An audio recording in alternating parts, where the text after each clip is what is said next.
El nacionalismo en realidad es un momento, la discusión sobre el nacionalismo musical terminan haciendo preguntas, es un momento de la historia, es una actitud de la música, es un grupo de músicos. ¿Qué es el nacionalismo musical? El nacionalismo musical comienza como una respuesta de la periferia del occidente hacia el mundo central de la historia de la música.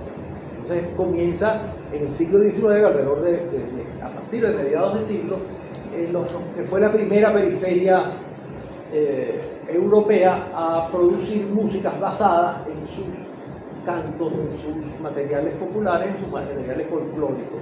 Entonces ahí se da la primera ecuación, porque es una ecuación que fue variando en el tiempo, pero variando de tiempo en donde, y que va a llegar a las vanguardias al momento de principios de siglo, precisamente, a grandes momentos que van a ser fundamentales para nosotros. Por un lado, con Béla Bartók, ¿verdad? Húngaro, que además estudió el problema del nacionalismo y propuso, a diferencia de nosotros, él propuso el que se podía buscar la música previa a la influencia, digamos, del mundo moderno urbanizador. Entonces fue buscando de manera etnomusicológica los materiales con los cuales construyó una propuesta de modernidad. Esto es importante, que va entre él y Stravinsky, que en Francia después se va de Rusia, se va para Francia, y hace, sin la investigación, hace algo equivalente, transforma los materiales populares, ¿verdad? Y sobre todo la herencia nacionalista ya desde finales del siglo XIX, los va a transformar en una propuesta contemporánea, una propuesta vanguardista, en la cual los materiales son los generadores de una disolución de la tonalidad, que es lo que va a pasar en el terreno de la música, o una extensión de la tonalidad, que no me voy a centrar aquí. Pero esto me interesa porque en Venezuela y en Latinoamérica el nacionalismo va a ocupar, no va a negociar con las vanguardias, pero va a ocupar el espacio de las vanguardias, sobre todo en Venezuela. En otros países como en Argentina, en el sur, en Brasil, va a haber una vanguardia mucho más beligerante, mucho más activa, pero en Venezuela no. Entonces Venezuela va a ser una vanguardia situada con características del propio nacionalismo, y tienen entonces como referente muchísimo a estos dos grandes maestros, ¿verdad? Béla Bartók y Stravinsky, y al mundo, La Falla, por ejemplo, en España, ¿verdad? Que también va a ser un equivalente a eso, con materiales fuertemente andaluces, con materiales españoles históricos, va a proponer una forma de ser español en música en la modernidad. Entonces este panorama es muy importante, porque esa es una de las preguntas: ¿cómo podemos ser nacionalistas? Y además es una pregunta que nos toca hasta hoy: ¿cómo somos actuales y seguimos, digamos, radicalizando nuestro vínculo con lo nuestro y con lo propio? Porque claro, la tendencia de la modernidad, vamos a llamarla propiamente a partir de las vanguardias del principio del siglo, va a borrar esa diferencia y va a proponer un universalismo que no es cierto. Es un universalismo europeo, pero que se plantea y se le vende al mundo en un proceso de expansión del mundo, de la mundialización, como si eso fuera lo universal. Trampa que nos hacen constantemente, ¿no? Es decir, es una forma de arrollar lo nacional. Entonces aquí hay una resistencia que se pregunta, no borra lo contemporáneo, no borra la necesidad de expresar el momento que estamos viviendo, pero mantiene el vínculo con lo propio. Y ahí es donde Lauro precisamente se va a hacer grande. Y como yo les decía ahorita, es fácil sentirse venezolano oyendo Natalia. Claro, todo nos suena a Natalia como si fuese la canción de cuna de Venezuela. Pero yo les voy a poner otras cosas que no suenan así, son venezolanas también. Lo que nos lleva a una propuesta que quizás repita más adelante, es que ese universalismo que se nos vende desde los centros culturales y económicos, ¿verdad? Sobre todo de Europa desde el punto de vista cultural y desde el punto de vista económico de Estados Unidos, es de alguna manera ubicarnos en un rol meramente periférico. Nosotros somos, para esta historia universalista, productores de sentimientos, productores de folclore, no de pensamiento. Entonces yo les traigo a ustedes, porque necesitamos pensar la música también, y les traigo a ustedes a un Lauro que hay que pensarlo como, ¿verdad? O mejor dicho, hay que aceptarlo como un pensamiento de lo venezolano a través de la música, que no pasa por una mera emoción, una mera cosa bailable o una mera cosa reconocible de lo popular, sino una propuesta de que Latinoamérica, la periferia que nosotros significamos para el mundo, por desgracia, ¿no? Es una periferia que produce pensamiento, que produce conocimiento, y no simplemente produce materias primas, porque estamos hablando obviamente, de lo mismo que sucede con nuestra economía. Nosotros tenemos un rol en la distribución del mundo de productores de materias primas. Ellos son los que producen el conocimiento, ellos son los que producen los productos finales, y nosotros simple y llanamente el rol que nos toca en la distribución del mundo es el de materias primas. Igualito pasa en la música. El rol que nos dan es de emoción, producir emoción. Entonces eso sí se acepta, la producción de pensamiento, y ya van a ver que cuando yo les ponga esta del lauro, precisamente ese es el lauro que no conocemos, ni siquiera Venezuela. Se le da prioridad al lauro que produce emoción y que produce en realidad una reformulación del mundo de lo popular. La propuesta es que estos estudiantes, el propio pensamiento de Sojo, aunque Sojo se fue por otro camino, era que nosotros somos capaces de pensar y de producir una obra final equivalente, en términos no de una mera calidad, sino en términos de pretensión creativa, de conocimiento y pensamiento. Entonces, eso es excelente. Después hay varios autores aquí que son fundamentales, los cuales no voy a entrar tanto, pero quiero recoger ideas de ellos, ¿no? Uno de los importantes, bueno, Renan decía simplemente que la nación requería un plebiscito diario. Es decir, que la idea de estar juntos como nación, que es una cosa de cohesión, estamos juntos, requiere que todos los días haga un plebiscito y nosotros deseemos estar juntos y significar algo juntos. Eso me parece muy importante, porque eso es precisamente el problema del deseo de formar parte de un colectivo. Entonces Renan, a finales del siglo XIX, ya lo plantea como la necesidad de poner constantemente, y eso habría además que decírselo a los políticos, ¿verdad? Constantemente el preguntarle al pueblo si realmente desea y lucha y conquista el poder estar juntos. Es un problema de un deseo activo. Entonces Renan es muy poderoso, y la música es uno de esos factores que permiten la cohesión y que proponen esa cohesión, ese deseo. Como todos los que estamos aquí, sin duda, que vienen por Lauro y no por mí, en realidad venimos por Lauro porque el Lauro nos hace sentirnos de una u otra manera igual. Entonces ese deseo de cohesión es fundamental. Después viene acabo de comprarlo, hay un libro de un pensador, creo que fue australiano, Benedict Anderson, que es fundamental también porque su gran libro, no es este que está aquí, su gran libro hablaba de la comunidad imaginaria. Él dice la nación no existe. Estas cosas, ¿verdad?, que venían del siglo XIX, de que la nación, el espíritu del conjunto, de la nación, como algo esencialista, era mentira, que es un constructo, que es algo que se construye, y se construye con la imaginación. Que la nación es una comunidad imaginada, es una idea potentísima. Y eso, bueno, tiene muchos libros y tiene muchas cosas. Entonces es la idea que trasciende, porque de alguna manera no es el vínculo con el pasado o con esencias lo que nos hace, sino que nos logramos imaginar todos juntos. Y Benedict Anderson, en ese libro que se llama así, Comunidades Imaginarias, propone y analiza cuáles son los elementos, ¿verdad? Las mismas lecturas de la prensa, por ejemplo, para ver es fundamental la forma como se escribe la historia, y la historia de alguna manera empieza a vincular afectos de la gente, es decir, cómo logra la comunidad establecer vínculos imaginarios que crean la cohesión. Él no lo hace, pero yo sí lo asumo. La música es un elemento fundamental para eso. No solamente las tradiciones, la música, es decir, a los cuales nosotros remitimos como músicas populares tradicionales, de raíz sobre todo folclórica, que tienen la cosa colectiva, sino precisamente obras como la de Lauro, que buscan una cohesión, mejor dicho, producen una cohesión en un pueblo que permite imaginarnos que todas nuestras diferencias son más bien diferencias dentro de una unidad que siempre es imaginario. El concepto de imaginario es clave, porque el nacionalismo musical no es per se venezolano. Tiene la voluntad de imaginar una Venezuela, cómo suenan los venezolanos en música. Esa fue la pregunta que ellos hicieron, sobre todo el maestro Sojo. ¿Cómo suena ser venezolano en música? ¿Y a qué nos remitimos? ¿Cuáles son los materiales que usamos cuando queremos hacer música venezolana?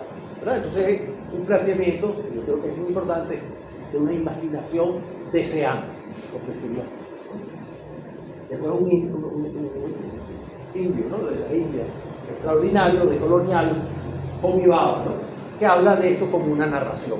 Dice, la nación está vinculada a la narración, es decir, hay que construir, esto que yo estoy haciendo aquí, es una forma de construir el vínculo entre nosotros. La nación tiene que ser narrada, la nación no está dada per se, sí, tiene que ser narrada. ¿Okay? La nación no es lo sabemos, está Rafael que es de Colombia, las diferencias entre nosotros no son las políticas, no es somos mucho más regiones que países en Latinoamérica. No hablemos de África, que está picada a pedazos injusto, ¿no? Sino es decir que no son los límites físicos de la nación lo que realmente hace esa nación imaginaria, esa nación deseante de la que estoy hablando. Tienen muchos casos, y en el nacionalismo musical, precisamente, y en Colombia y Venezuela, hay muchas cosas que se comparten porque precisamente no se dividen por una historia de una frontera, ¿no? Entonces Homi Bhabha dice, eso se construye a través de una narración. Y la música es una narración muy potente del ser venezolano. O sea, no somos la misma nación musical antes de la escuela de Soho, la escuela pensada por él, Soho, sus coetáneos y sus discípulos, que lo que somos ahora. Y por eso es que es tan importante en este momento que más bien se han medio borrado, por razones de intereses más bien políticos, musicales, el proyecto de Soho, más bien en vez de inventarnos ex nihilo, ¿verdad? Inventarnos siempre de cero, acudir precisamente a esa historia, que es una historia mucho más potente en la medida que estamos juntos y no cada vez que nos reinventamos, ¿no? Entonces, bueno, esa idea de la narración es parte de lo que estoy haciendo, pero es parte de la propia visión de la nación de Homi Bhabha. Y otro es un historiador marxista importantísimo inglés, el libro se refirió hace poco, Eric Hobsbawm se llama, ¿no? Eric Hobsbawm habla de las naciones no se construyen estados de nacionalismo, sino que ocurre al revés. Entonces Hobsbawm nos permite a nosotros pensar, aquí hay más sillas, ¿verdad? Nos permite pensar que no es que es la nación la que produce a Lauro y a Soho y a los nacionalistas del siglo XIX, sino que hay también un vínculo, dice, al contrario. Es decir, que los nacionalismos, según Hobsbawm, producen el concepto de nación. Y con esto potencio entonces la idea de que el nacionalismo musical es una contribución poderosa a el sentido de nación que tenemos todos. Y creo que eso, por lo menos en la época de Soho muere en el año 74, en el año 75 empieza el sistema y allá hay un quiebre hacia otra cosa. Lo que es muy poderoso porque hay una contribución, y eso va a ser parte de mi hipótesis, una contribución a la nación, a lo que somos como nación a través de la música, ¿no? Entonces, vamos a ir para eso. Y por último, un potentísimo pensamiento que va más allá de la música, de un gran intelectual dominicano, que desgraciadamente es menos conocido de lo que debiera, ¿no? Que se llamó Pedro Enríquez Ureña, un grande del pensamiento, que precisamente en esos años en que Soho y Plaza están empezando a hacer las orquestas, están intentando reformular, están en pleno periodo del gomecismo, están intentando reformular, ¿verdad?, lo que va a ser la Escuela de Música de Caracas, no solamente de Caracas, porque vienen músicos de todas partes a estudiar con él. Pedro Enrique Ureña en el año 26 dice algo que es muy potente, que lo voy a leer, pero que hago énfasis en esto, en el que esa cultura, de alguna manera, es la referente a la cultura occidental, no está ahí como una obligación para nosotros, sino es como un derecho. Nosotros siempre pensamos que hay que leer, estamos obligados a leer a Dante, estamos obligados a leer a Cervantes, estamos obligados a leer a Shakespeare, ¿verdad? Pero ellos no se sienten obligados a leer a Rómulo Gallego, ni obligados a leer a Gabriel García Márquez, ni obligados a leer a Jorge Luis Borges, ¿verdad? A Otero Silva, claro, a todos nosotros. O sea, nosotros tenemos la obligación hacia allá, pero ellos no tienen hacia allá. Entonces es importante que Enríquez Ureña en el 26 dice, espérense un momentico, esto es un derecho de nosotros, no es un deber, esto es un derecho. Nosotros tenemos el derecho de escoger de la cultura, ¿verdad?, que se nos fue impuesta, lo que nosotros necesitamos para ser nosotros mismos. Poderosísimo. Lo voy a leer porque las palabras de él son sin duda más potentes que las mías. En el año 26. No solo sería ilusorio el aislamiento, él no cae en la cosa de que nosotros somos mejores y no nos hace falta Shakespeare o no nos hace falta, no sé, Dostoyevsky, no cae en eso. Menos él, que era un tipo de una cultura altísima, del mundo de las letras, ¿no? No solo sería ilusorio el aislamiento, la red de comunicación no lo impide. Hablando de red de comunicaciones en el año 26, piensen ustedes ahorita que nosotros hemos acosados por las redes, ¿verdad? Precisamente, y está hablando de redes, increíble. Ya lo está pensando en el 26, sobre todo está naciendo la radio, en la presencia de la prensa, la presencia un poco del proceso de mundialización que se estaba dando, ¿no? Él dice, eso es inevitable. Dicen ustedes un siglo más tarde. ¿Cuál es inevitable? ¿Cómo podemos hacer para salirnos de esas redes? Él dice, no es posible. Entonces dice, sino que tenemos el derecho a tomar de Europa todo lo que nos plazca. Tenemos derecho a todos los beneficios de la cultura occidental. Yo creo que eso es poderosísimo. Y yo creo que eso es lo que hace el nacionalismo latinoamericano. El nacionalismo latinoamericano, en una actitud vanguardista no asumida por ellos. Sojo era, de hecho, un poco recalcitrante en el proceso, sobre todo de destrucción de la tonalidad. Eso él no estuvo nunca de acuerdo, ni Lauro tampoco.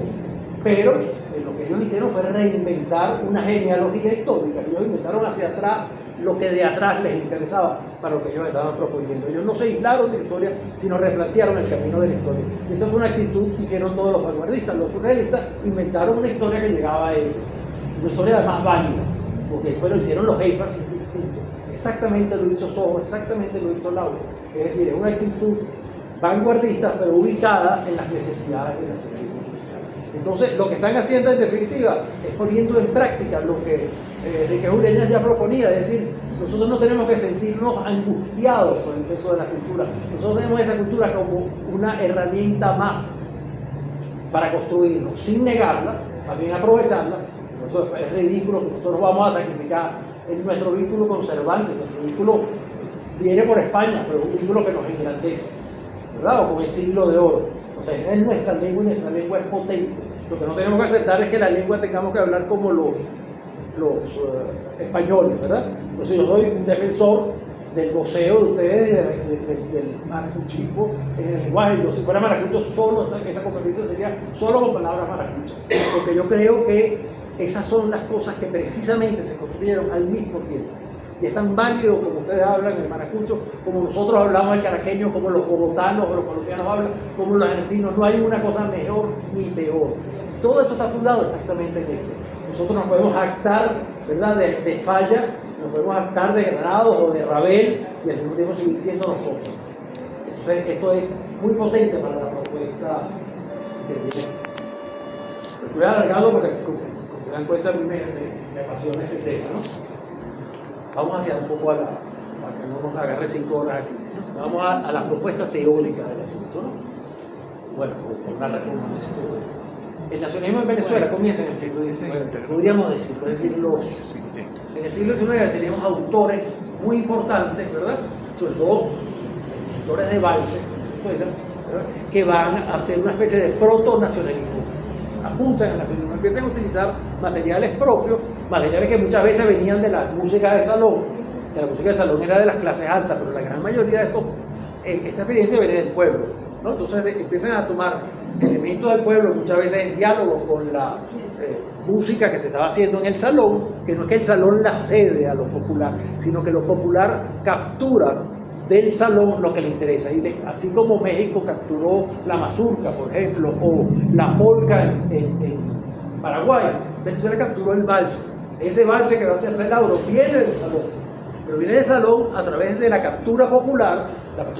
El mundo popular va a manejar ese valse, lo va a negociar con el joropo, va a intervenirlo en términos rítmicos, ¿verdad? Y después lo devuelve.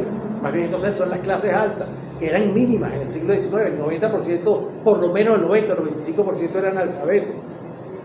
No, analfabetas. Entonces, claro, el mundo del salón es un mundo mínimo en toda Latinoamérica, pero en Venezuela es mínimo, son 4 gatos. Entonces, claro, ellos van a volver a adquirir esos elementos diferenciadores de lo venezolano y van a hacer una música de salón que cobra características venezolanas. Entonces sale la gran escuela, que es muy importante para Lauro, la gran escuela, una escuela de un término físico, por supuesto, sino de una tradición del valse venezolano para piano, que va a ser la fuente fundamental para Lauro. Ya veremos después cómo se transforma eso. Pero bueno, tenemos entonces estos primeros, donde está un personaje muy importante para Lauro, precisamente, que se llamó Salvador Narciso Llamosa, se lo van a ver viejito en la escuela de Santa Capilla, que va a ser, además, va a tener un negocio musical, va a tener una revista, se llamaba La Lira Venezolana, va a escribir sobre música, va a escribir sobre el valse. O sea, el viejito era un fenómeno, va a ser profesor de piano, va a ser compositor de vals. Y va a estar en la transición del siglo XIX al siglo XX, va a ser más viejito de la escuela, pero va a ser el que hace de puente, y Lauro va a estudiar con él. Entonces, el Salvador Narciso Llamoso es un protonacionalismo, ahí están haciendo eso. Y es uno de los pocos que precisamente la primera generación venezolana de nacionalistas, algunos aquí recordarán al maestro Calcaño, un fenómeno inteligentísimo, creador de los Rosacruces en Venezuela, para que vean una cosa rara del maestro Calcaño, además un gran promotor de la música. Daba conferencias, tenía programas de radio, era un fenómeno, era más simpaticísimo, echaba broma, era una cosa muy coloquial, muy, muy importante. El maestro Plaza, que es el gran músico en términos de formación en el momento del principio del siglo, y el maestro Sojo. Entonces tenemos una primera generación propiamente nacionalista que se reconoce como nacionalista. Plaza escribe en 1917 un artículo clave que dice nuestra música, y habla precisamente, no se lo voy a leer para no hacerlo largo, pero habla, creo que fue en el Universal, no me acuerdo, pero creo que fue en el Universal, habla de la música como cohesión, y dice la música, refiriéndose, la música venezolana, al material de las músicas populares. En 1917, o 19, por ahí dice, Lauro va a ser en el 17, es decir, estamos hablando de una cosa muy temprana. O sea, ya están ellos pensando, ese grupo centrado en Sojo, Plaza y Calcaño, pero que fueron muchos otros que van a intentar tomar vamos a decir, la égida de los músicos, porque en ese momento, eso es clave para ellos, en ese momento ser músico era ser vagabundo, o sea, ser bohemio, o sea, el alcohol, la cosa. Bueno, el mismo Lauro decía que cuando él estaba chiquito, los músicos los llamaban los robacucharas, porque los invitaban a una fiesta, entonces tocaban y se llevaban todos los implementos que podían. Entonces prácticamente los cercaban. Entonces el músico estaba muy desprestigiado. Sojo y sus compañeros van a tomar eso como una cruzada. Había que reivindicar la figura del músico. Entonces van a reunirse primero en una primera orquesta, van a intentar poco a poco, estamos en la época de Gómez, estamos en la época de represión, de dictadura, de pobreza. Venezuela sigue siendo muy pobre, está empezando la explotación petrolera, pero Venezuela sigue siendo durante mucho tiempo, desgraciadamente, muy pobre. Entonces estos van a empezar como con una táctica a invadir la escuela de música. Eso es lo que hacen. Ellos van a tomarse, ellos van a infiltrarse en la escuela de música. Y ya Sojo, a finales de los 20, Sojo está manejando la escuela, pero no es director. Sojo es el que mueve los hilos de la escuela. Y entonces, claro, a finales de los 20 empiezan a suceder cosas muy importantes para lo que va a venir. Entonces, en el año 30 fundan el Orfeón Lama, en el año 30 fundan la Orquesta Sinfónica Venezolana, que eran dos proezas, muchas veces pagadas por el propio Sojo, de su bolsillo. Era un tipo humilde. Sojo venía de Guatire, era un tipo que torcía tabaco para vivir, que pintaba, era pintor de brocha gorda. O sea, Sojo es una proeza biográfica también, es un tipo absolutamente humilde que prácticamente se formó solo, y ya a finales de los 20 está tomando el control de la escuela de música. Es decir, ellos ya están pensando el posgomecismo. Aún no ha muerto Gómez. Ellos ya están pensando cuál es la nación que quieren. Y están pensando desde la música. Entonces están sentando la base, la escuela, había que modificar la educación, la difusión, ahí está Plaza y Calcaño, cautivando un público que pudiera servir para esto. Las dos grandes instituciones de difusión, que es la Orfeón Lama y el Orfeón Lama es un coro, ¿no? y al cual van a participar y la orquesta, va a ser la orquesta el punto central de difusión de las obras de sus discípulos, y la escuela. Ellos van a tomar la escuela, infiltran la escuela y empiezan a crear cátedras, y Sojo va a dar clases de composición. Entonces, claro, va a empezar a crearse un repertorio nacionalista venezolano en esa primera generación. Ese repertorio está caracterizado por una confesión de parte. Ellos dicen, no era cierto, no era totalmente cierto, pero ellos dicen que la música del siglo XIX no existía, esa música no les había llegado a ellos. Ellos confiesan que ellos van a empezar de cero. Eso se ha criticado en el medio musicológico, porque claro, dicen, bueno, es que se equivocaron, fueron ingratos con lo que había pasado en el siglo XIX, no reconocieron a muchos músicos importantes que había habido en el siglo XIX. Yo lo asumo de otra manera, yo creo que fue una confesión de parte. Ellos dijeron, nosotros nos sentimos que teníamos que hacer todo de cero, y empezaron de cero. Claro, con la idea esta, que ya les digo, formaba parte de algunos de los músicos del siglo XIX, que era el protonacionalismo, que yo no lo entendían todavía así, pero sentían que no habían recibido una herencia. Y eso es clave, porque entonces quiere decir que el nacionalismo va a inventarse, o a intentar inventarse desde sí mismo, ¿no? Esa primera generación va a ser algo también muy importante en términos sociomusicales, porque la música en Venezuela en el siglo XIX, esto no es una propuesta mía, sino una propuesta del propio siglo XIX, lo dice el maestro Ramón de la Plaza, que escribió el primer libro en Latinoamérica, ¿verdad? Sistemático, bueno, cierta sistematización de estudio de la música y de la pintura, se llama Ensayo sobre las artes de Venezuela en 1883, cumpliéndose un siglo del nacimiento de Bolívar. Se lo pide Guzmán Blanco y escribe ahí. Y ahí ese libro, él dice, yo por ahí lo tengo, pero no se lo voy a leer para no alargarme, pero él dice, mal que bien, dice, la música es para las niñas bien. La música no está destinada a la gente pobre, a la gente humilde. Lo dice en 1883, un tipo que era general primero, general por supuesto, de esa época, ¿verdad? Salido de la Federación. Y además era el director de lo que va a ser la Escuela de Música, del primer instituto musical que se mantiene hasta Santa Capilla hoy en día. O sea, no lo estaba diciendo una persona cualquiera, estaba diciendo una persona que estaba dirigiendo lo que era la posibilidad de música, dice, de la enseñanza musical. Dice, la música hoy en día es para las niñas bien, una especie de barniz casadero para que se casen bien, de educación de las niñas bien. Como dice Ramón de la Plaza, además, que no venía del pueblo, venía de arriba. O sea, era, bueno, para ser general en ese momento, por supuesto, pertenecía a una hegemonía cultural, y dice, aquí nadie en realidad está estudiando música por la música en sí mismo.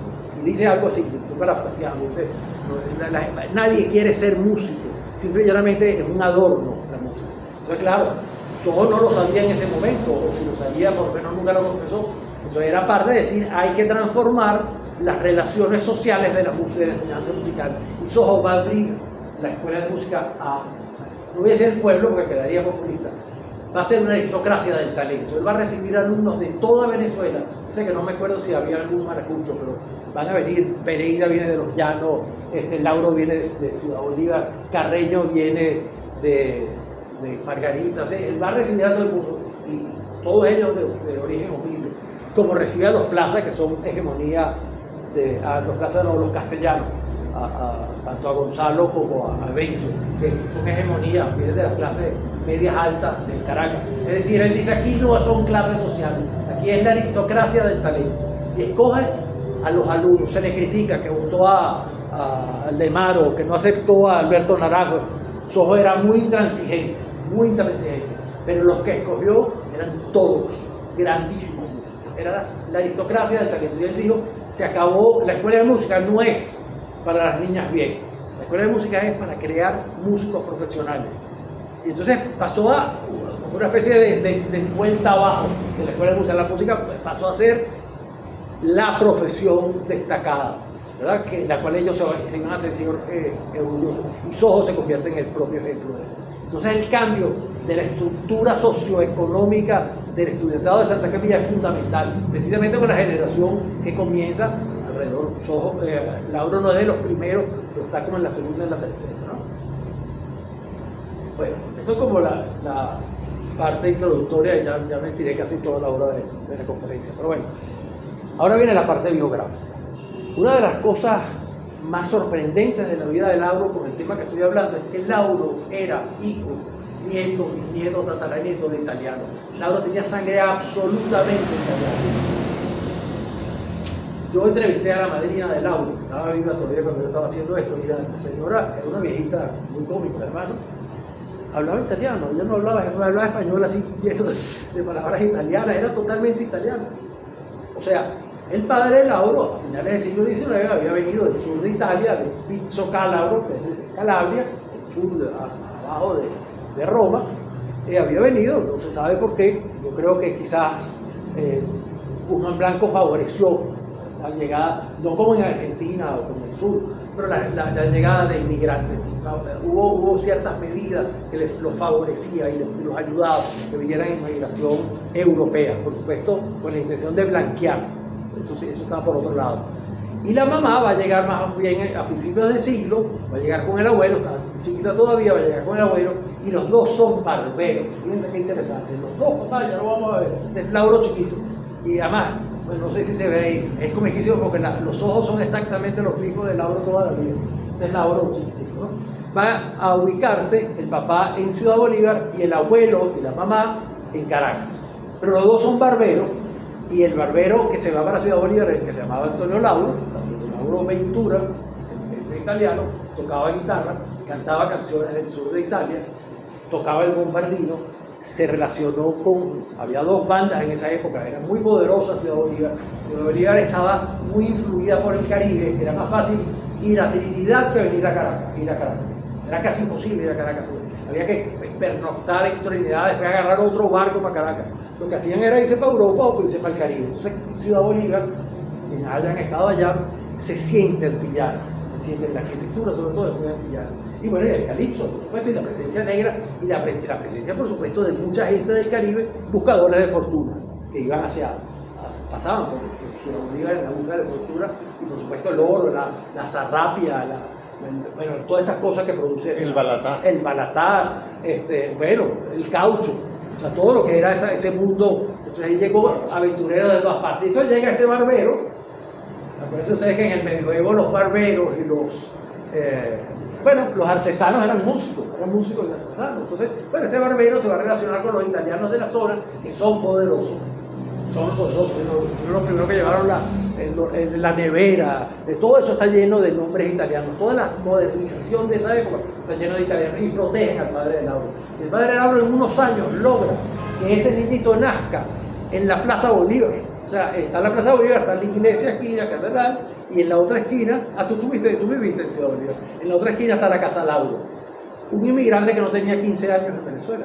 Había logrado llegar en una ciudad, además, terriblemente racista y terriblemente clasista. Pero los extranjeros eran vistos con un atractivo particular.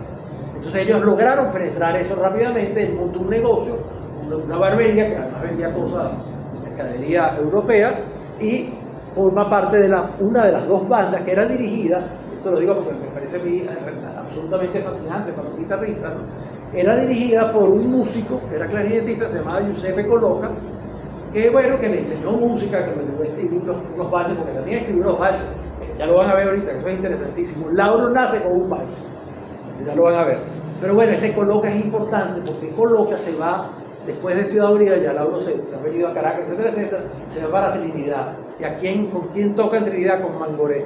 Cuando va a venir Mangoré, faltan unos años todavía para que llegue. Llega a Trinidad, toca con Coloca, que había sido inclusive padrino masón de Lauro. El papá era masón y lo presentaron al niñito de la masonería. Ahí todavía la invitación, no fue masón grande, pero hay una invitación de presentarlo, bautizarlo en el templo masónico de Ciudad Bolívar. Y el padrino masón de Lauro va a convertirse en el representante de Mangoré en el mejor momento de Mangoré. Mangoré es el gran guitarrista latinoamericano, recorre toda Latinoamérica, desde Paraguay, y va a terminar muriendo en El Salvador. Es el gran guitarrista porque es el flujo de la guitarra en toda Latinoamérica y el ejemplo para todos los países de Latinoamérica, unos con más y otros con menos fuerza. Venezuela con muchísima fuerza. Y resulta que yo creo que Lauro ni siquiera lo supo. Mangoré llega a Caracas y después recorre toda Venezuela y se va desde aquí, precisamente desde Maracaibo. Y los primeros conciertos, los conciertos exitosos, fueron arreglados por su padrino masón. O sea, esos son los juegos de la historia fascinantes. Porque claro, Mangoré llega a Venezuela, sobre todo en Caracas, en su momento estelar de su carrera, que no fue así siempre. Bueno, Coloca va a ser importante, va a ayudar al padre en la formación musical del padre de Lauro. Eso claro, tenemos perfecto, nace un niñito que va a ser un genio musical con un padre músico. Perfecto, estaba todo ideal. A pesar de que él era italiano y se va a querer ser representante de la música venezolana, eso va a suceder más tarde. Pero lo primero que pasa es que cuando no tiene 6 años, 5 años, en el 22, no ha cumplido 5 años, se le muere el papá. Entonces, eso que era la potencia posible para que ese niño prodigio, que no lo pudo demostrar, fuese Antonio Lauro, queda frustrada por la muerte del papá. La muerte del papá, estamos hablando de 1922, Lauro ha nacido el 3 de agosto del 17, tiene 5 años, la mamá tiene que agarrar el negocio, una mujer sola en una Venezuela patriarcal y machista, con 3 niñitos, obviamente no le iba bien. Entonces, claro, esos fueron años felices de Lauro, ahora no vinculados sí a la música, ya no está el papá, la cosa se pone difícil en términos económicos, se tiene que ir para Caracas. ¿De dónde se van a Caracas? Con el abuelo, y el abuelo no es músico, y el abuelo no le gusta que el niño sea músico. Entonces lo primero que hace es, empieza a combatirle la vocación musical. Y Lauro se resiste, por supuesto que resiste a la formación normal, lo llevan, digamos, ahí se transan un poco con el niño, y lo llevan a hacer cosas artesanales. Entonces Lauro empieza a hacer joyas. Fíjense qué lindo, ¿no? Lauro tenía mucha habilidad manual, se empieza a hacer la joyería y cosas, ¿no? Manuales, digamos, de la época, ¿no? Quizás el abuelo pretendía que se convirtiera en un artesano, ¿verdad? De cierto renombre. Él veía la música todavía, como efectivamente ya les dije, como algo deplorable y no se lo permitía. Ponían a estudiar piano a las hermanitas, porque claro, esto también es una familia italiana que llega a Caracas y también tiene la ambición del ascenso, ¿no? Entonces las niñas tocan piano y le cerraban el piano a Lauro, Antonio, que ahorita todos eran Lauro, pero las hermanas sí tocan y él no toca. Entonces claro, empieza una etapa, bueno, vamos a hacer un paréntesis para ponerme el día con la cosa, una etapa de defensa de la vocación. Pero aquí está primero el papá, el buen mozo con la partitura del valse que le dedica el papá a Lauro. Lauro nace con un valse. Fíjense que un valse no es venezolano, pero nace con el tipo que va a rescatar, porque los valses están en decadencia, el tipo que va a rescatar el valse venezolano, lo va a hacer mundial, nació con un valse. Como él tocaba en la banda tocó el valse para él, lo recibieron con el valse, o sea, fantástico, es decir, una suerte de símbolo, de oráculo. Nació con un valse, fantástico, ¿no? Y después la cosa del vínculo con Mangoré, secreto, que no. Esta foto para aquí, vemos a Lauro cuando el papá está vivo, el niñito disfrazado, con disfraces caros, o sea, formaba parte de la hegemonía de Ciudad Bolívar. Esto se va a perder. Esta foto linda, con su triciclo, el vestido de él, ¿no? Después de ahí no hay fotos de Lauro. Yo conseguí esta foto y hay muchas más de chiquito. Muere el papá, cambia su relación socioeconómica con la vida. No hay fotos en toda su primera, de toda su segunda infancia. Este es Lauro. El Lauro y este es Lauro aquí de ciclista de triciclo. Bueno, entonces, claro, ahora sí llegamos a Caracas, entonces en el año 29 el 22 se vienen a Caracas, entonces aquí ya Lauro tiene que defender su vocación. Entonces, esa defensa de la vocación es interesante porque aquí se está gestando un vínculo con lo popular. Lauro, antes de ir a la escuela, ya empieza, y vamos a ver fotos, luego, esta es la primera foto de aquello, ¿verdad? Llega en el año 26, en 9 años, la prohibición, una de las hermanas que se llamaba Armida, como una de las canciones del tríptico, la ponen a estudiar música. Entonces, claro, el Lauro, estamos en el año 30, ya tiene 13 años, se escapa de la casa y se va a estudiar a la escuela de música, precisamente en un momento que es fundamental, porque es el momento que yo le estaba diciendo del nacimiento. Acaba de nacer 2 años antes, nace la orquesta y el Orfeón. Él se va escondido a estudiar música y empieza a estudiar, nada menos, vamos a ver si está aquí, empieza a estudiar música con el maestro Salvador Narciso Llamosa, que es, como les dije yo, el último representante del protonacionalismo. Bueno, no sé qué pasa. Aquí lo van a ver. Okay. Este viejito que ven aquí, no sé si lo ven, es el maestro Salvador Narciso Llamosa, el más viejo de toda la escuela. Esta foto es de un gran fotógrafo venezolano que se llamó Felipe Toro, del año 30, 33. Este que está aquí es Raúl Borges, este es Juan Bautista Plaza y este es Sojo. Esta era una guitarrista que va a entrar en conflicto después con Lauro, que se llamó Soledad Espinal. Es decir, esta es la escuela, exactamente la escuela en la cual va a llegar Lauro. Y empieza a tocar piano. Claro, un niño no tiene piano en la casa, está escondido, no tiene ningún tipo de motivación. Las notas de Lauro son mediocres, 14, 15, o sea, no se destaca. No se destaca. Está estudiando con el personaje que es, este es el profesor más importante de Venezuela en piano en este momento, pero claro, Lauro no tiene las condiciones. Este es el momento en que llega a Venezuela, precisamente, que ya les nombré, Agustín Barros Mangoré. Entonces llega, para lo que estamos hablando, dos personajes, el momento, el vínculo de dos personajes clave para Lauro. Uno es Mangoré, llega en el año 32 a toda Venezuela, incluyendo Maracaibo, ¿verdad? Causa un revuelo gigantesco. Es un tipo que viene, y lo vemos pintado por Tito Sala de indio, pero efectivamente tocaba de indio, pero tocaba, un indio que tocaba la suite completa de Bach antes que lo tocaran en Europa. Un tipo que sumaba a Bach obras, una machiza, que son obras populares brasileñas, una cueca chilena, tocó en Venezuela joropo, es decir, un tipo que ya va a proponer un repertorio que mezcla, está haciendo lo de Urrell, está haciendo exactamente, él agarraba de Europa lo que quería, Bach era para él importantísimo, va a ser uno de los primeros que graba Bach, es más, va a ser el primer guitarrista académico que graba discos, o sea, Mangoré es un fenómeno en la historia de la guitarra, que no lo reconozcan como tal en Europa es otra cosa. Es un tipo que está moviendo la historia de la guitarra, ¿no? Es el primer guitarrista que graba guitarra académica y que toca Bach, una suite completa. Entonces, bueno, cuando llega a Venezuela, por supuesto, llega primero es un fracaso, pero apenas en el tercer concierto se despierta y va a dar 30 conciertos seguidos. 30 conciertos. No todos en el Teatro Provincial, se 10 en el Municipal, después en los cines, vuelve el Municipal.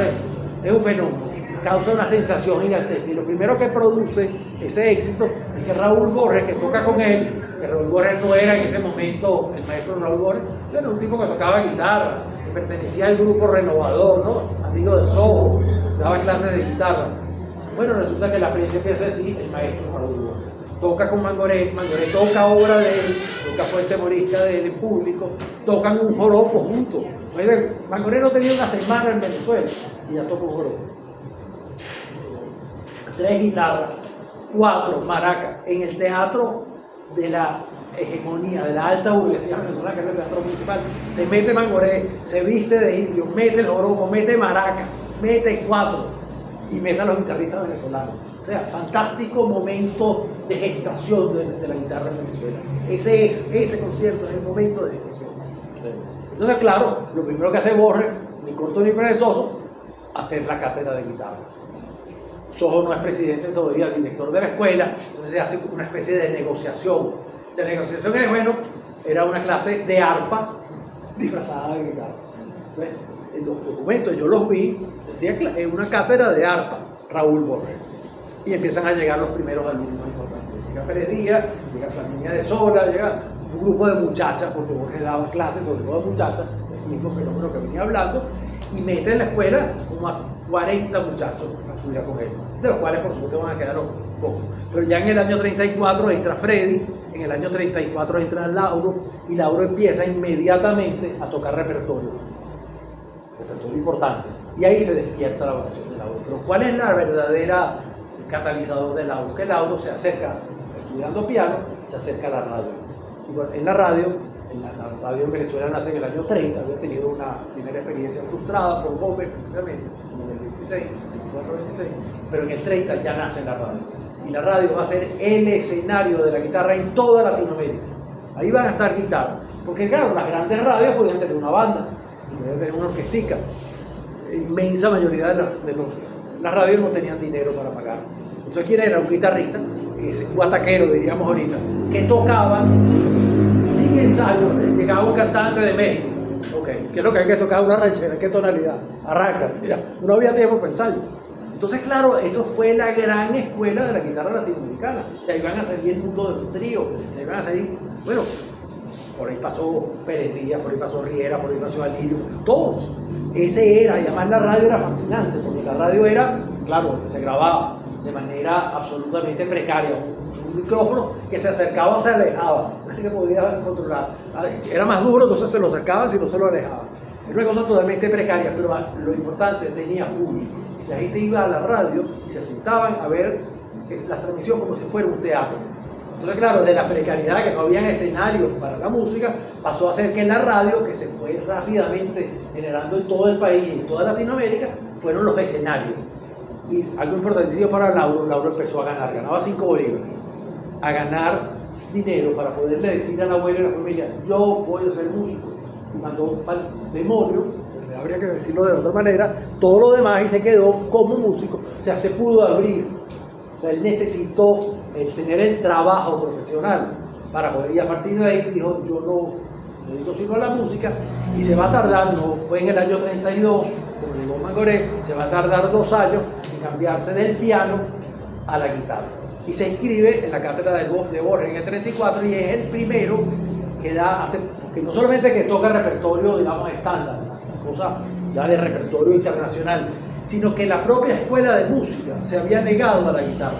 La escuela de música, los músicos decían, oye, pero van a meter en guitarra, o sea, lo que falta es que metan el 4 y la maraca, que ojalá se hubiesen atrevido, no se atrevieron, pero los propios músicos sabotearon la llegada de la guitarra a la escuela. Entonces, claro, Sojo, muy sabio en términos administrativos, la presenta como una cátedra de arpa, que va a estar así hasta que Sojo sea presidente en el año 36, después de la muerte de Gómez, y ahí sí se acabó. Sojo no preguntaba, Sojo hacía. Entonces ahí simplemente hay el documento de que él regulariza la presencia de Borges. Pero en ese interín, el que logra que la guitarra exista, y por lo tanto estemos nosotros aquí, es Lauro. O sea, Lauro calla la crítica que hay del mundo de la música a la guitarra. Eso es fascinante, porque, claro, después va a venir Emilio Díaz, va a venir otro, ¿no?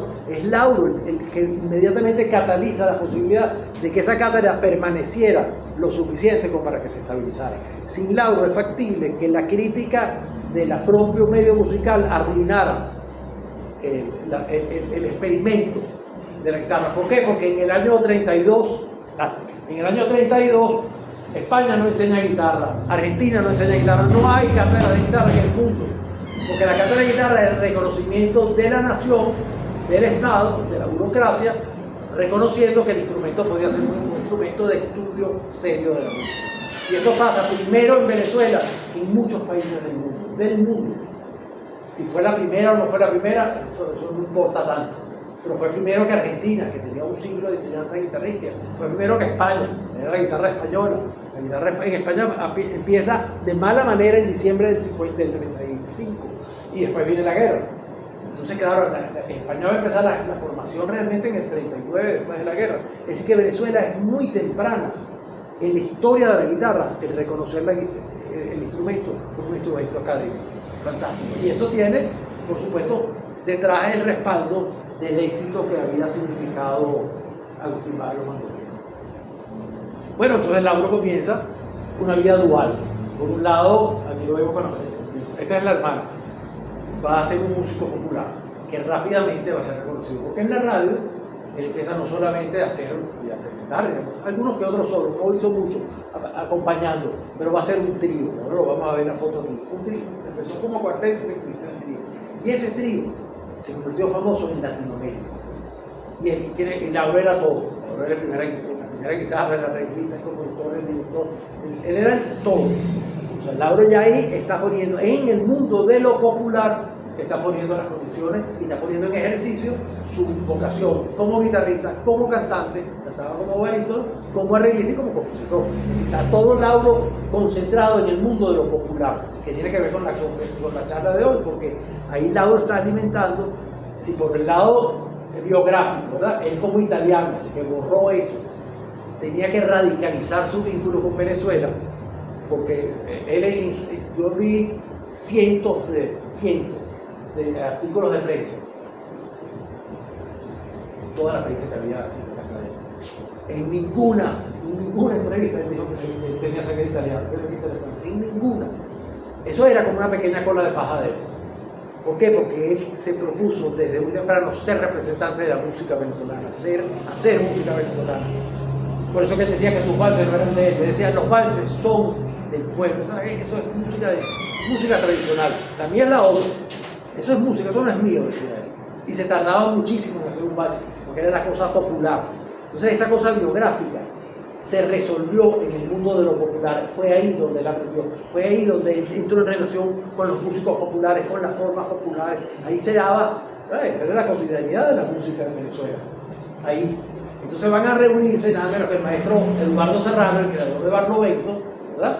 Que ya era un músico reconocido en la radio, y se va a convertir además en el director de la radio. Esa era la Radio Caracas, se llamaba Broadcasting Caracas, el director de la banda, de la orquesta de Radio Caracas, Pérez Díaz, que ya estaba estudiando con Borges, y yo sospecho que Pérez Díaz es el que hace de vínculo entre Lauro y Borges, porque ya Pérez Díaz había empezado a estudiar. Marco Tulio Maristani, que para qué lo vi, que Marco Tulio Maristani fue como el cantante más importante antes de Sadell. Es el tipo que ocupa el espacio que después va a ocupar Sadell. Y que después de esto se va a ir con las grandes orquestas, con la RAI, se va a convertir, y grabó poco. Ese fue el problema de él, grabó poco. Pero era el tenor de Venezuela. Entonces, claro, estos cuatro, que son unos muchachos que tienen 20 años, se reúnen a hacer, ya mataban tigres, ya desde ese entonces mataban tigres. Salía una fiesta y salía Lauro con Serrano y mataban el tigre, y salía con un trompetista que se llamaba Yesta, hacían cosas. Y la creadora del Ateneo de Caracas, fíjate como nuestra historia es una historia de cosas pequeñas. La creadora del Ateneo de Caracas, que era compositora de Naranjas de Valencia, María Luisa Escobar, les dice, coño, pero como que lo veo cantado, digo, coño, ¿por qué no se unen ustedes y hacen un cuarteto?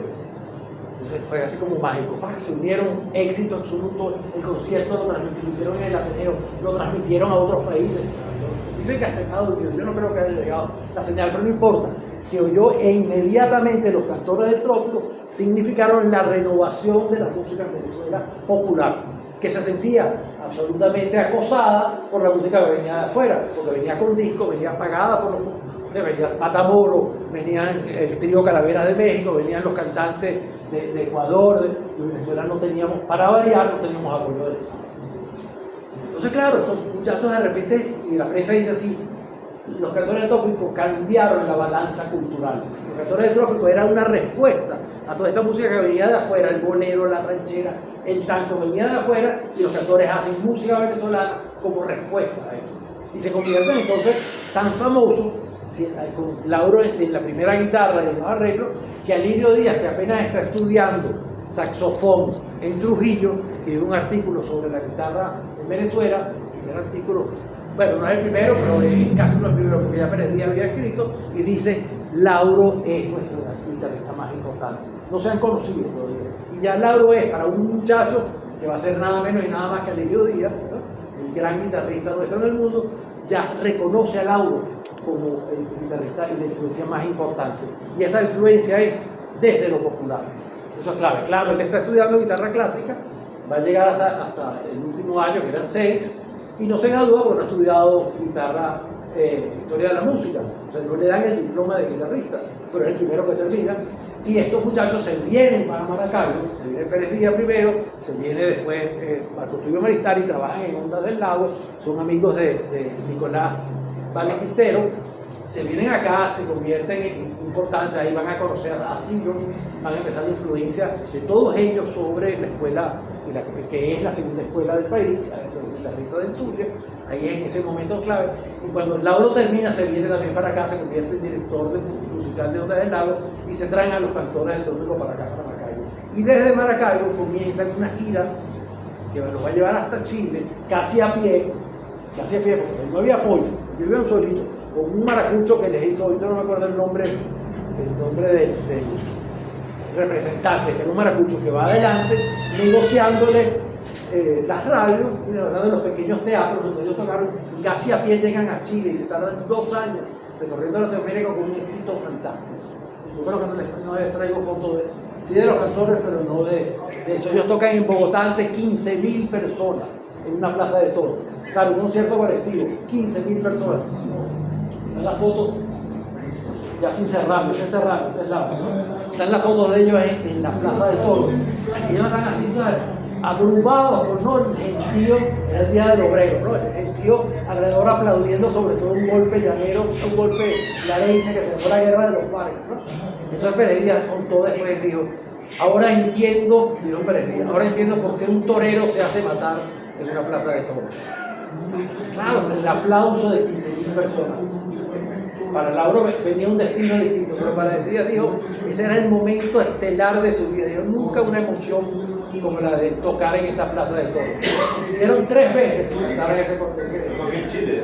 Eso fue en Bogotá, eso fue en la plaza de toros, tenía el nombre de Santander, ¿no? La plaza de toros central de Bogotá.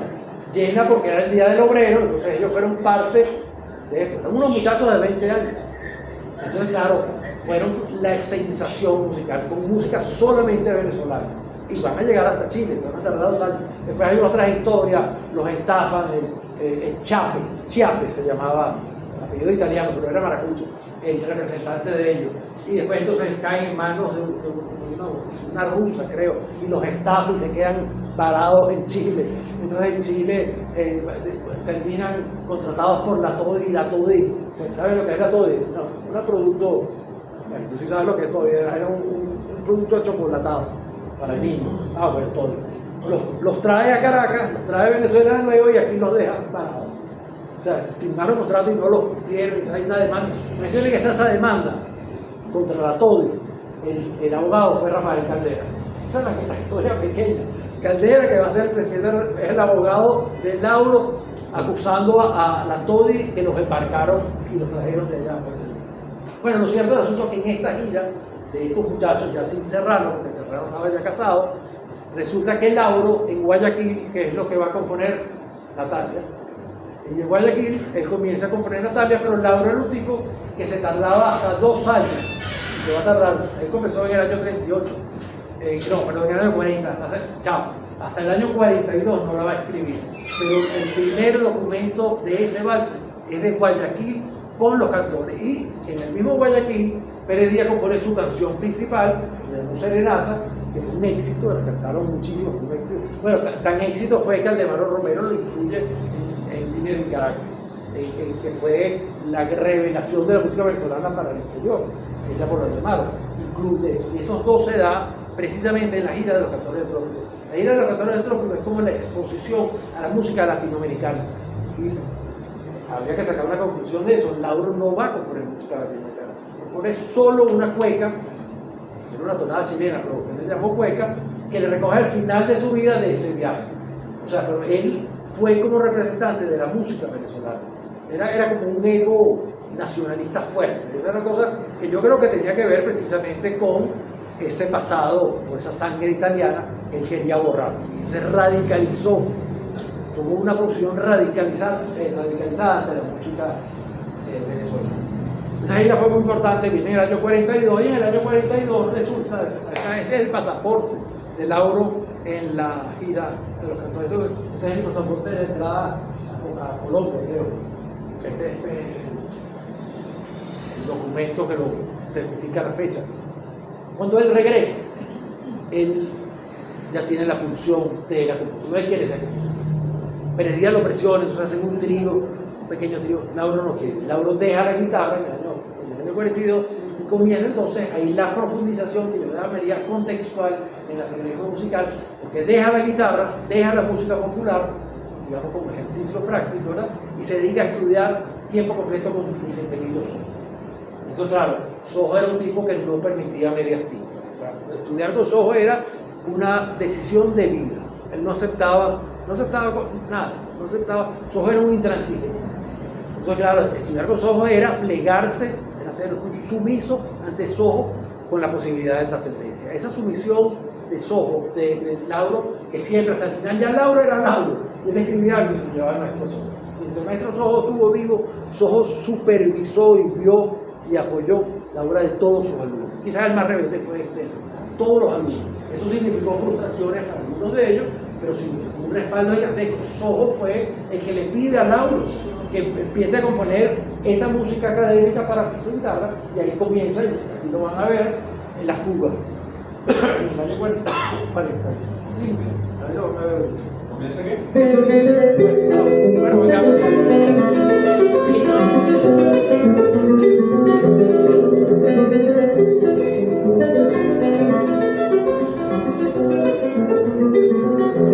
esto por la línea de día, claro.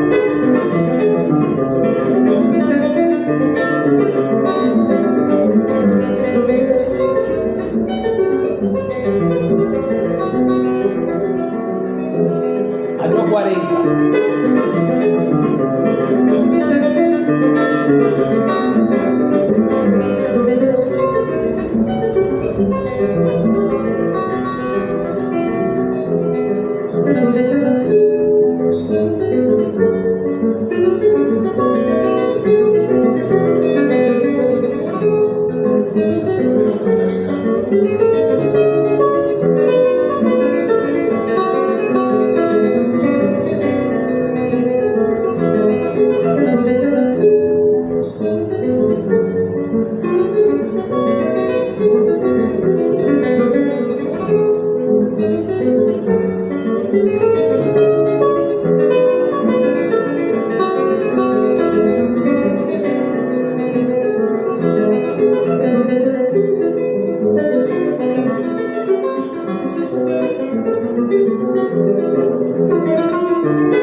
etapa popular. ¿Quién tocaba ahí? Alirio Díaz. Aquí está la fecha de entrada a Colombia, en marzo del 40. Un mes más tarde le está componiendo este vals. Se va a tardar hasta el año 42 porque él quería tocarlo hasta que dejara anulada su personalidad. Por supuesto lo que hizo fue profundizarla, pero su voluntad era que eso se hiciera popular. Él lo tocaba y lo tocaba quitándole. Él decía algo así, parafraseando, que él se quería quitar él, que eso era un vals venezolano. Entonces lo tocaba y lo tocaba, deslastrando su propia presencia. Esa es la generosidad y de alguna manera esa cola de paja, eso es venezolano. Entonces, yo, Lauro, soy, lo que vamos a ver más tarde, la suite, la sonata, que es la cosa intelectual, él se sentaba y lo escribía y lo terminaba y lo planteaba en términos de lo que lo había aprendido con Sojo.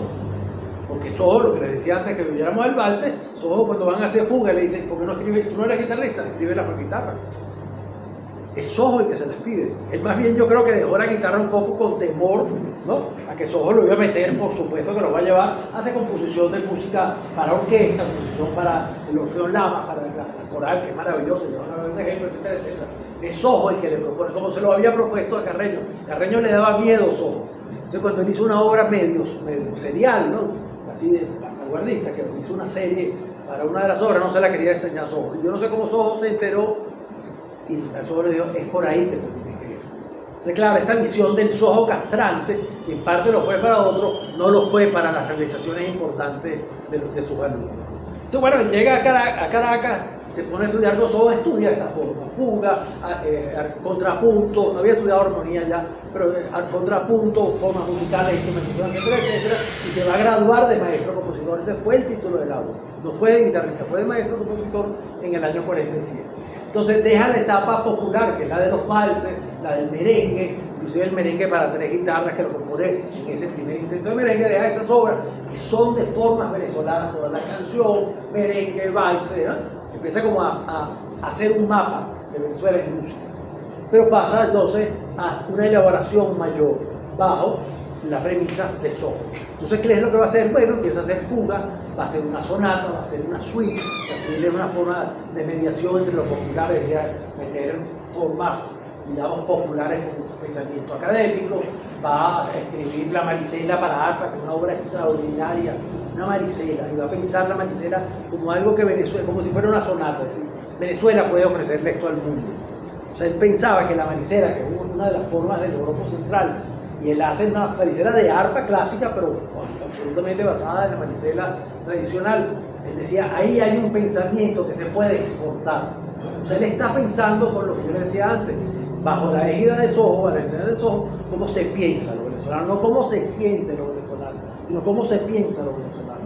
Y allá hay una propuesta muy poderosa compartida. Va a salir, por supuesto, la cantata criolla, va a salir la margariteña, van a salir las grandes obras del catálogo venezolano, el concierto para guitarra y orquesta, lo van a ver ahora en el estreno de Lauro, en el estreno de eso. Es decir, todo ese grupo de estudiantes alrededor de Sojo, que son estudiantes sobre todo de Sojo, pero también de Plaza de Historia, y forman parte de la vida de la escuela, van a cantar en el Orfeón Lama, ya lo vamos a ver a Lauro, van a tocar en las orquestas. Orquesta era una orquesta muy precaria, no había dinero ni había instrumentistas.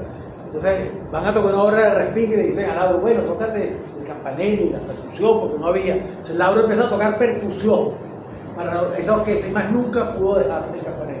O sea, el día que resolvió, porque bueno, era un músico se convierte en músico, resuelve una obra y ya no lo dejaron irse. Eso va a pasar 30 años en la orquesta tocando percusión. O sea, que el movimiento musical se ayudaba con todo. Van a formar parte de todo. Iban a tocar Guinaldo en diciembre. Ahí estaba Lauro tocando el cuatro y cantando el bajo. Con Tum Tum, ¿quién es? Es Lauro. Es Lauro, era la voz barítono. Orfeón Lama, hay que estrenar la cantata criolla. ¿Quién es el diablo? Lauro. Bueno, vamos a tocar, no sé, parece que ya se había tocado, pero van a volver a montar la novena sinfonía con toda la coral, con todo el solista, Lauro. O sea, Lauro va a empezar a ocupar espacio de todo este movimiento, todo lo que podía. Y además va a empezar a dar clases. O sea, es el momento estelar, digamos, de la percepción académica del nacionalismo, vamos a decir, en términos académicos. Aquí lo vemos a Lauro, ahí viene una flecha, en el Orfeón Lamas. Lauro era barítono, ¿verdad? Él va inclusive, esto tiene doble cosa, porque por un lado, la participación del Orfeón Lama va a ser solista del Orfeón Lama, va a ser precisamente el barítono, va a escribir obras para el Orfeón Lama, va a ser, bueno, como digo, solista en obras como la Novena Sinfonía, como El Tirano Aguirre de Ángel Sauce, como la cantata que oye nada menos nada más que el diablo, el más diablo de todos los diablos es el Lauro. No hay un diablo como el Lauro en la cantata que la grabaron inclusive, está grabada. Entonces esto es muy importante porque además aquí el personaje, este es su primer contacto con Soho. Soho y ya, mire, esto estamos pensando que esto empieza con el año 33, 34.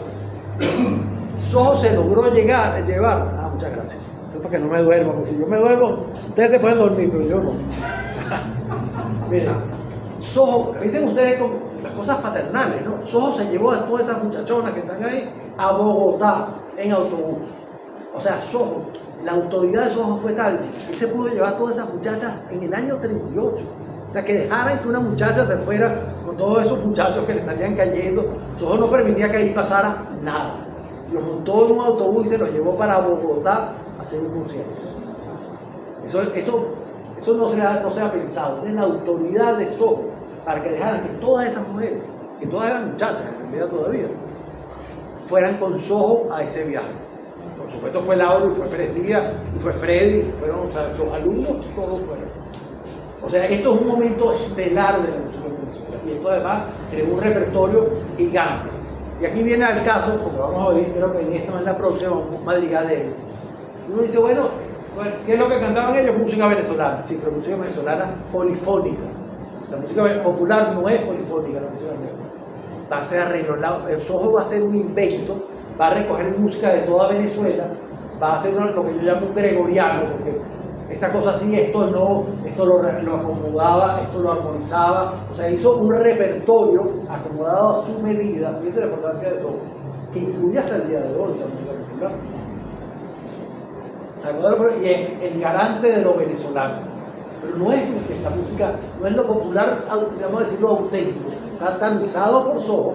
Esa va a ser la base de todo este repertorio con poetas venezolanos, un poco lo que tiene que ser la trovadora, poetas venezolanos fundamentalmente, 90% poetas venezolanos, polifónicos, madrigales. Madrigales es una forma de renacimiento. Soho se lo apropia, el hecho de apropiar, lo de Enrique Jureña, él se apropia del madrigal y no le crea conflicto, él tiene el derecho de apropiarse una cosa renacentista, polifónica, y empieza a hacer polifonía venezolana. De aquí viene, por supuesto, el quinteto contrapunto, pero de aquí viene serenata guayanesa. Sin esto no tenemos serenata guayanesa. Esa idea del canto polifónico en lo popular, que nos parece tan natural, ¿verdad? Todo el mundo se pone plin, plin, plin. Bueno, eso lo inventó Soho. O sea, esa idea de que lo popular podía ser reelaborado en términos polifónicos, y ese repertorio es tan o más importante que el repertorio que está, es un repertorio sumamente importante para Venezuela, porque ahí está esa pretensión de que lo popular podía ser presentado en la alta factura, la más alta factura de la música académica, potentísimo. O sea, claro, Lauro empieza a beber eso desde ahí, y ya vamos a oír un madrigal extraordinario de Lauro. Bueno, así está el personaje. Y además fíjense qué lindo, esto es un dibujo de Lauro. Lauro hizo este dibujo. Mangoré era un dibujante, profesional. El dibujo de Mangoré era una cosa. Lauro no, tiene la inquietud y tiene la voluntad, y hizo dibujo, hizo pintura, la sensibilidad. Mangoré era una cosa, un retratista con plumilla, o sea, que era un pintor profesional, era increíble la sensibilidad. Y no me extrañaría que esta inquietud viniera por ahí. Y este es nada menos nada más que el diploma de Lauro, graduándose en el año 47, va a escribir obras para orquesta, escribió su concierto para guitarra y orquesta, va a escribir obras para cuarteto de cuerda, pocas obras de cámara, pero va a escribir sus obras de cámara. Yo logré reestrenar el cuarteto hace como 10 años, no se había tocado más nunca. Compuso una obra dedicada a Rómulo Gallego. Va a llegar a la dictadura, no se pudo estrenar. En la dictadura, a partir de la dictadura, Lauro precisamente usó, los alumnos de Soho se politizan. Lauro va a formar, es fundador de Acción Democrática, el Partido Socialdemócrata, son como de adicos de izquierda, sobre todo Lauro, pero se meten en la política. Lauro inclusive hace trabajo político, se mete en un levantamiento, lo agarran y lo meten preso, en el año 50, lo meten preso. En el año 50, estando preso, estuvo preso en la cárcel modelo en Katia y después lo llevaron hacia San Juan de los Porros. Estando preso, recuperó una guitarra. Entonces, claro, estaba preso y no tenía la esposa, no tenía hijos, no tenía trabajo. Él encantado preso, agarró la guitarra. Por eso yo entrevisté a Luis Herrera Campins, que no era presidente, claro. Y Luis Herrera me decía, yo entrevisté sobre eso, fue presidente, me decía, Lauro era un fastidio, me daba todo el día con la guitarra, no dejaba dormir a nadie. Pero claro, le tenían mucho respeto, además hizo un canto miliciano que se convirtió como un canto de resistencia en la cárcel, ¿no? Porque bueno, estuvo un año preso, casi un año, 11 meses y 15 días, algo así. Pero entonces, claro, con la fiebre de guitarrista, no tenía trabajo, no tenía que cocinar, no tenía que atender a los niños, solo la guitarra. No solamente que empezó a tocar y a tocarle a los otros presos, sino que compuso 2 de las obras centrales del canto. Ahí Lauro logra condensar su fuerza y escribe la sonata, que la vamos a oír ahorita, tocada por Ricardo, y una obra fantástica. Una sonata que yo les quiero preguntar a ustedes, ¿dónde están ustedes allá adentro? ¿Dónde están los venezolanos allá adentro? Que es el Lauro más denso, más complejo. Y la suite, que la conocemos, las dos las compone entre el 50 y el 52, bueno, el 50 y el 51, en realidad. Después la va a corregir, pero el 50 y el 51 en la cárcel, tocándolas él. Los guitarristas aquí, bueno, yo no sé, ¿tú eres guitarrista también? Bueno, ya saben la dificultad de la sonata. O sea, la sonata, ella había dejado la guitarra 6 años y la agarra y la toca, pero no solamente eso, sino sale de ahí a componer su concierto para guitarra y orquesta, que ahí en estos días la acaban de tocar en Mérida, el viernes la tocaron en Mérida. Es un concierto difícil, un concierto de altura. Desgraciadamente no ha tenido la proyección que se merece Lauro. Y Lauro mismo lo va a tocar. O sea, Lauro pudo haber sido un alivio. O sea, Lauro no es que fue un compositor que bueno, que dejó porque no podía. No, Lauro tenía la cualidad. En otra conferencia les pongo a Lauro tocando los cantores para que vean el virtuosismo de Lauro. Lauro decidió ser compositor. Precisamente en el año 45 había llegado a Lirio, él le cede a Lirio ese espacio. Y él ayuda a Lirio. Lirio llega en el 45, es un muchacho pobre que viene de Carora, que viene de la Candelaria, en realidad, con cuerdas de metal, deslumbró a Caracas, no solo como guitarrista, fue el músico, el intérprete más importante en ese momento. El intérprete, no había un pianista, no había un cantante, no había nada, no había nadie que tocara como Alirio Díaz. Alirio Díaz llegó a Caracas como un príncipe, inmediatamente. Y se va a convertir en 5 años, está nada menos que con el guitarrista más importante del mundo, que es Andrés Segovia, de asistente. O sea, eso es una historia que no se repite más nunca, es una proeza. Él era un niño que cuidaba chivos, cabras, en Carora. Y en este trayecto, que son, 15 años, se convierte en el asistente del guitarrista más importante, quizás de la historia, porque es el que transforma la historia, la esencia de la guitarra en el mundo académico. O sea, es una cosa increíble. Lauro siente esa fuerza y lo ayuda. Entonces hacen como una especie de pacto en el año 45 y le deja el rol de intérprete de su obra a Alirio Díaz. Y por supuesto va a ir con ese valse. Ese valse le va a abrir las puertas a Alirio en el mundo entero, pero también va a llevar a Lauro y lo va a hacer conocido. Entonces claro, él cede eso, pero Lauro no abandona su posibilidad como guitarrista y va, cuando sale de la cárcel, va nada menos, sale en el 51. Sale poco antes de que Pérez Jiménez se robara las elecciones que ganó Odeh, en el año 52. En diciembre del 52, él sale de la cárcel en enero, pero sale de nuevo tocando guitarra. Eso es una parte. Entonces es como una segunda etapa, un segundo respiro, pero él va a tocar fundamentalmente obras simples. Y aquí está, que estaba hablando de Alirio. Este es el primer documento, el primerito documento del vínculo entre Alirio y Lauro. Y aquí dice año 45, y está escrito a máquina, es una máquina de escribir, aquella de dedos, ¿no? De música, escrito por el propio Lauro. Esta partitura la escribió Lauro, la copió Lauro, porque todas esas cosas le fascinaban. Es un tipo que tenía, siempre Lauro tenía como una especie de una curiosidad infantil, fantástica. Estas cosas le fascinaban. Entonces, esto está escrito por el propio Lauro, es el primer documento. Alirio tiene apenas unos días, por eso digo, el deslumbramiento que significó Alirio Díaz fue también para Lauro. Todo el mundo reconoció la genialidad de Alirio Díaz, es fantástico. Porque claro, es el mismo año que ya está aceptando ese muchachito que venía con cuerdas de metal, que había sido un pastor de chivo, que venía, bueno, sin ningún tipo de apoyo de nada. Era el maestro Chivo Zuriaga que lo había mandado 2 años a Caracas, que el mismo 45 ya hay un documento en que Lauro, ya es Lauro, acepta la simbiosis con Alirio. O sea, este documento me parece absolutamente importante. Importante porque es que está llegando Alirio. O sea, esa simbiosis que significó la unión de Alirio y Lauro fue inmediata. ¿Por qué? ¿Se la dedica o qué? No, él escribe aquí que la digitación, digitar es poner los números de los dedos, es de Alirio. Cuando él ya era Lauro, ya él tocaba repertorio importante, ya él había estado preso, bueno, todavía no está preso, pero bueno, había sido el de los cantores del tronco, ya escribió las obras, los valses, esos primeros, el Maravino ya lo tiene escrito, el Maravino lo escribió aquí.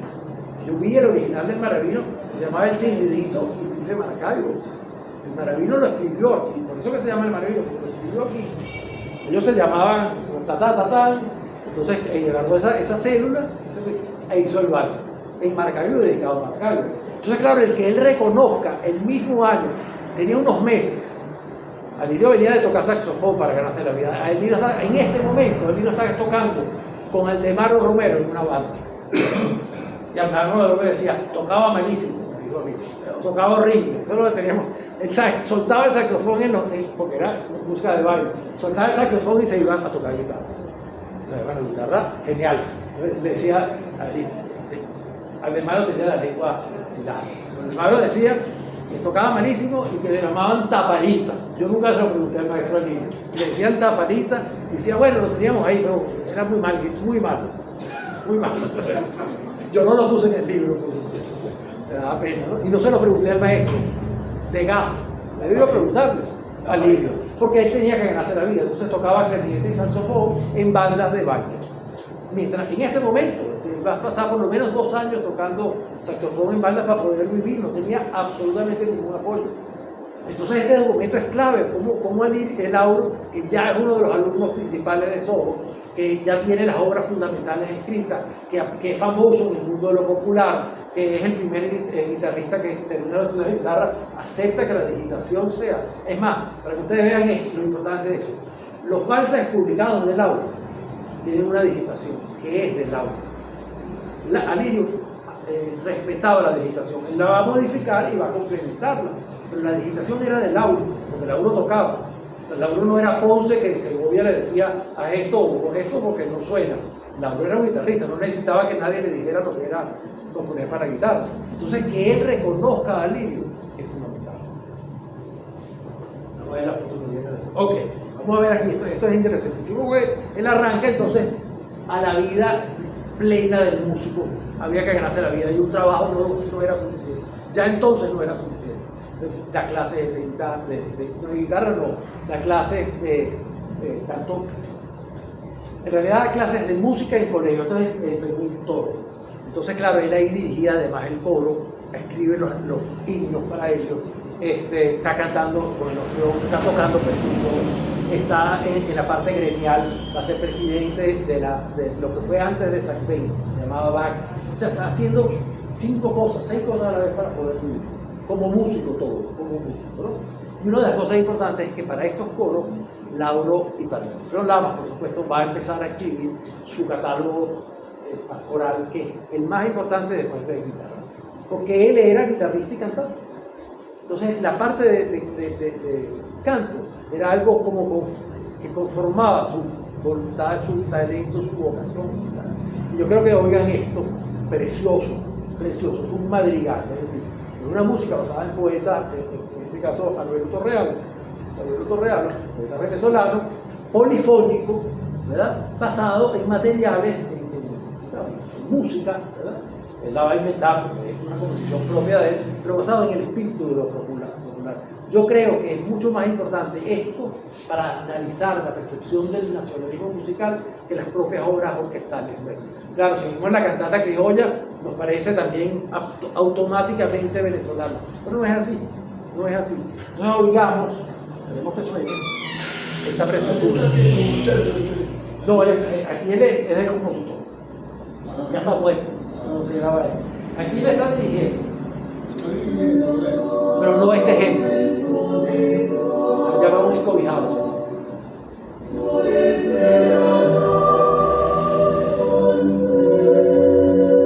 Oigan la letra que es preciosa.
Está por varias voces al mismo tiempo y hay desfase. Eso es lo polifónico. Varias voces.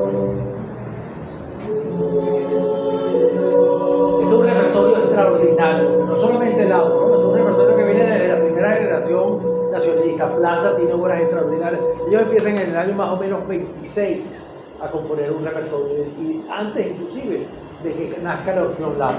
Entonces ese repertorio nuestro es muy importante, el repertorio completo de Madrigalista. Y Lauro tiene creo que son como 7 obras que es lo que se toca, pero tiene mucho más, porque para su coro él hizo arreglos, además que hizo obras, bueno, por eso no tiene tanto que ver con lo que estoy hablando ahora, pero tiene obras que tienen corte antiguo, desde obras de un grupo de madrigalistas, en el cual estaba Pedro Liendo, precisamente. Y bueno, él compuso también para eso, para ese grupo. Pero este es el mundo más bien de las cosas propiamente nacionalistas, vinculadas, porque todos estos orfeones que se crearon en ese momento, que los dirigió Esteves, que los dirigió Gonzalo Castellano, Inocente Carreño, el mismo Freddy, eran basados en la experiencia del Orfeón Lauro. Era digamos, la forma de multiplicar la experiencia. Bueno, ya del Lirio les he hablado bastante, pero aquí, bueno, tenemos fotos importantes.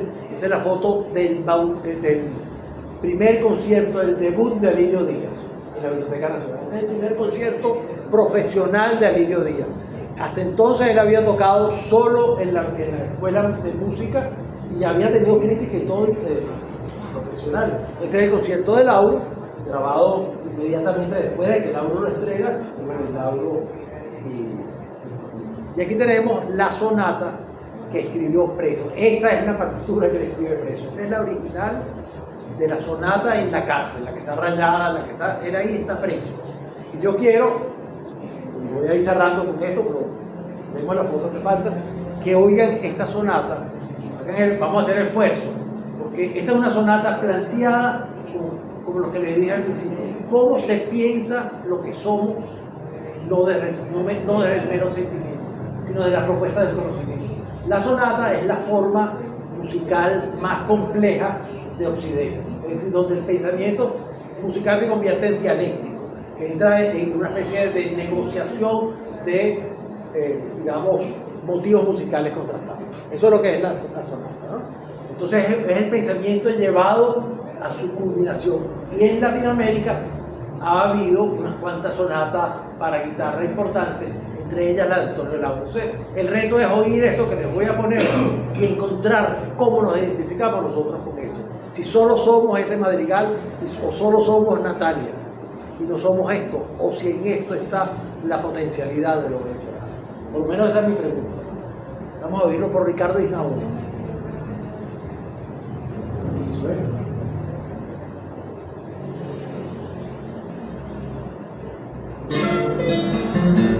Grabado en el año 70, la primera grabación.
La pregunta es esa, ¿dónde nos reconocemos? Yo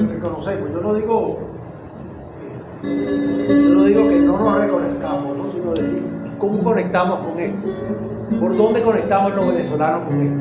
Esa sería la gran pregunta. Es decir, para Lauro, la propuesta que yo les estaba diciendo, la propuesta de qué es Venezuela en música, estaba más cerca de él que del vals. Yo decía, el vals no es mío, el vals es música popular.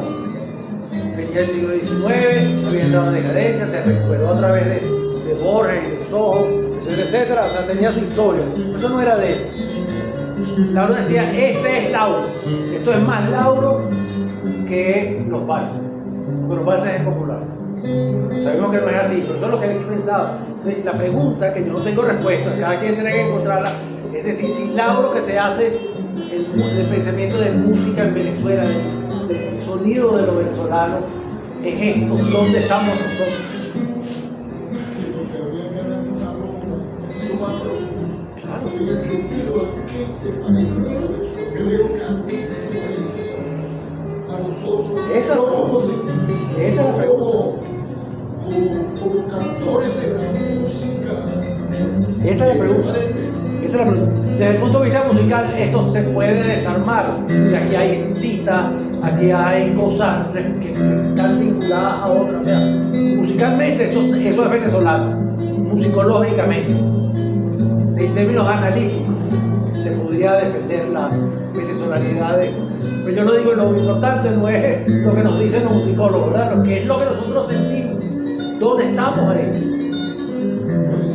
Eso está, aquí hay cosas que nos remiten al guitarrista popular, a los registros, a la forma como el guitarrista popular acompañaba en esa época, sofisticado, estilizado, convertido en otra cosa. Pero la pregunta para nosotros es que nos quedamos solo con el vals o con un merenguito. ¿No somos el merengue o somos esto? Aquí hay un pensamiento para el mundo. Esto no se toca, bueno, desgraciadamente no se toca con la misma fuerza que tocan los valses, porque el propio Alirio tuvo éxito, no fue con esto, tuvo éxito con las partes, con el 6 por derecho. Ahí sí nos sentimos totalmente venezolanos. Seamos o no seamos llaneros, no nos sentimos venezolanos con esto. Alirio lo tocó, no lo grabó, lo más interesante, no lo grabó Ricardo, pero lo tocó. Pero el reto de esto que he estado hablando y de este Lauro, es que Lauro nos dice, nosotros no nos podemos restringir a ser solo emociones. Nosotros somos más que la emoción, nosotros somos más que vender petróleo. Vender petróleo es igual que vender emociones. O sea, él dice, yo vendo obra hecha, yo vendo pensamiento musical. Los valses también, no niega los valses, pero es esto lo que él decía, él decía, la obra más Lauro es esta. La otra es popular, pasada por sus manos, pasada por su generosidad, absolutamente genial. Natalia es un valse absolutamente genial, ¿no? Y no solamente Natalia, pero no era Lauro para él. Entonces, como dice el Señor, tenemos que hacernos esa pregunta. Saldría tapizado y adaptado al tipo de moda sonata de esa música clásica. Bueno, Quiere eso. sí, tiene eso y tiene además otra cosa, que hay una pretensión de la de modernidad. O sea, ellos están haciendo la pregunta de la contemporaneidad. ¿Qué es ser hoy en día? ¿Qué es ser músico hoy en día? ¿Cómo somos modernos y al mismo tiempo nacionales? Es una pregunta, la podemos hacer ahorita, han pasado más de 50 años de esto, desde el año 52, han pasado 70 años. Pero la pregunta la podemos hacer ahorita, ¿cómo somos de hoy, verdad? Con el reggaetón que está sonando por ahí, con los medios que nos acosan, con todo con toda esta situación tan difícil, ¿verdad? De ser, no solamente de ser venezolano, de ser. O sea, la pregunta que ellos hicieron es una pregunta que el grupo nacionalista, pero no solamente el grupo nacionalista, el de cómo hacemos una música que sea nueva sin traicionar lo que hemos sido. ¿Cómo hacemos una música que sea universal sin traicionar ser venezolano? Esas fueron las preguntas del nacionalismo. ¿Cómo hacemos? Bueno, ellos no teorizaron, Lauro teorizó un poquito sobre otras cosas, ahorita les digo, pero no teorizó sobre esto que estoy diciendo, pero dio respuestas con su música. Ahora tenemos nosotros que interpretar esa música. ¿Quién toca ahí? Ese es Ricardo Inaola, que fue alumno de Lauro, y de Alilio y de Perestía. Inaola. Ahorita vive en Estados Unidos. No, sin H. Inaola. Yo tengo va a salir una biografía mía de él en esta colección, pero ahora es que la vamos a empezar a editar. 3 fotos importantes. Lauro, él mismo estrenando su concierto en el año 56. Lauro de Diablo, con nada menos que con Teodor Caprilli. Este es el estreno de la cantata criolla 1954. Y aquí es el reestreno. Yo creía que era estreno, y creo que puse en el libro que era estreno. Después Caray me dijo que no, que se había tocado ya. Pero no importa, es Lauro solista de la 9ª Sinfonía. Nada menos y nada más. O sea, palabras mayores. Porque él no fue cantante profesional, él estudió canto, pero lo que fue que el talento suplió la falta de formación. Ella estudió algo de canto, no tenía técnica vocal profesional. Pero bueno, son 3 votos, el año 56, este es 70 y este es el año 51, ¿no? Yo les dije lo contextual, lo geográfico, la cosa de hijo de italiano que se convierte en el representante de la música venezolana, que nos obliga a no ser esencialistas. No es que hay que tener 200 generaciones de Venezuela para ser más venezolano. O sea, Lauro fue el más venezolano de todos y tenía familia italiana. Fue así, de todos sus alumnos, de todos sus compañeros. Fue así. Ahora, eso nos hace también otra pregunta. Nos obliga a desesencializarnos. No podemos ser esencialistas en esto, ¿no? La parte contextual, la presencia sobre todo de Sojo y el proyecto nacionalista hecho en Santa Capilla. Lauro se suma y apoya todo esto. Y el carácter individual, la decisión personal. Yo les quiero leer este pedacito. Lauro, por supuesto, dirigió muchos coros, después va a dar clases de guitarra, va a dar clases de composición, va a cumplir todos los roles que pudo del mundo musical. Pero en el año, ¿cuál es el que le traje a ustedes aquí? Bueno, le traje el segundo, pero en el año 42 escribió un texto que nada más le voy a decir el título y ya van a entenderlo todo. Él dijo, los orfeones de música estudiantiles y obreros. Y piensa, ahí está la renovación de la música venezolana. Hay que hacer un esfuerzo para hacer orfeones, obreros y estudiantiles. Entonces ya está el pensamiento político del Lauro fuerte detrás de esto, ¿no? Y después en una entrevista que yo no sé si se llegó a publicar, que yo la recogí solo, escrita a máquina por él mismo, ¿verdad? Él contestó la entrevista a máquina, que acababa de escribir, y le dice esto. Yo creo que oigan los términos que él utiliza, ¿no? Ahí está el problema del arte nacional, del arte universal, la imposición cultural que nos llega de los centros de poder, o sea, esa problemática, o sea, el contexto. Las potencias de dominación económica que desarrollan un nuevo colonialismo. Estamos hablando del año, no sé si lo puso, del año 70 y tanto. Estamos hablando de hace un montón de años, ¿no? Esto no es vocabulario moderno, esto no es vocabulario de esos años. Okay, que desarrollan un nuevo colonialismo, y lo ponen entre paréntesis, neocolonialismo, no están interesadas en la existencia del nacionalismo antiguo.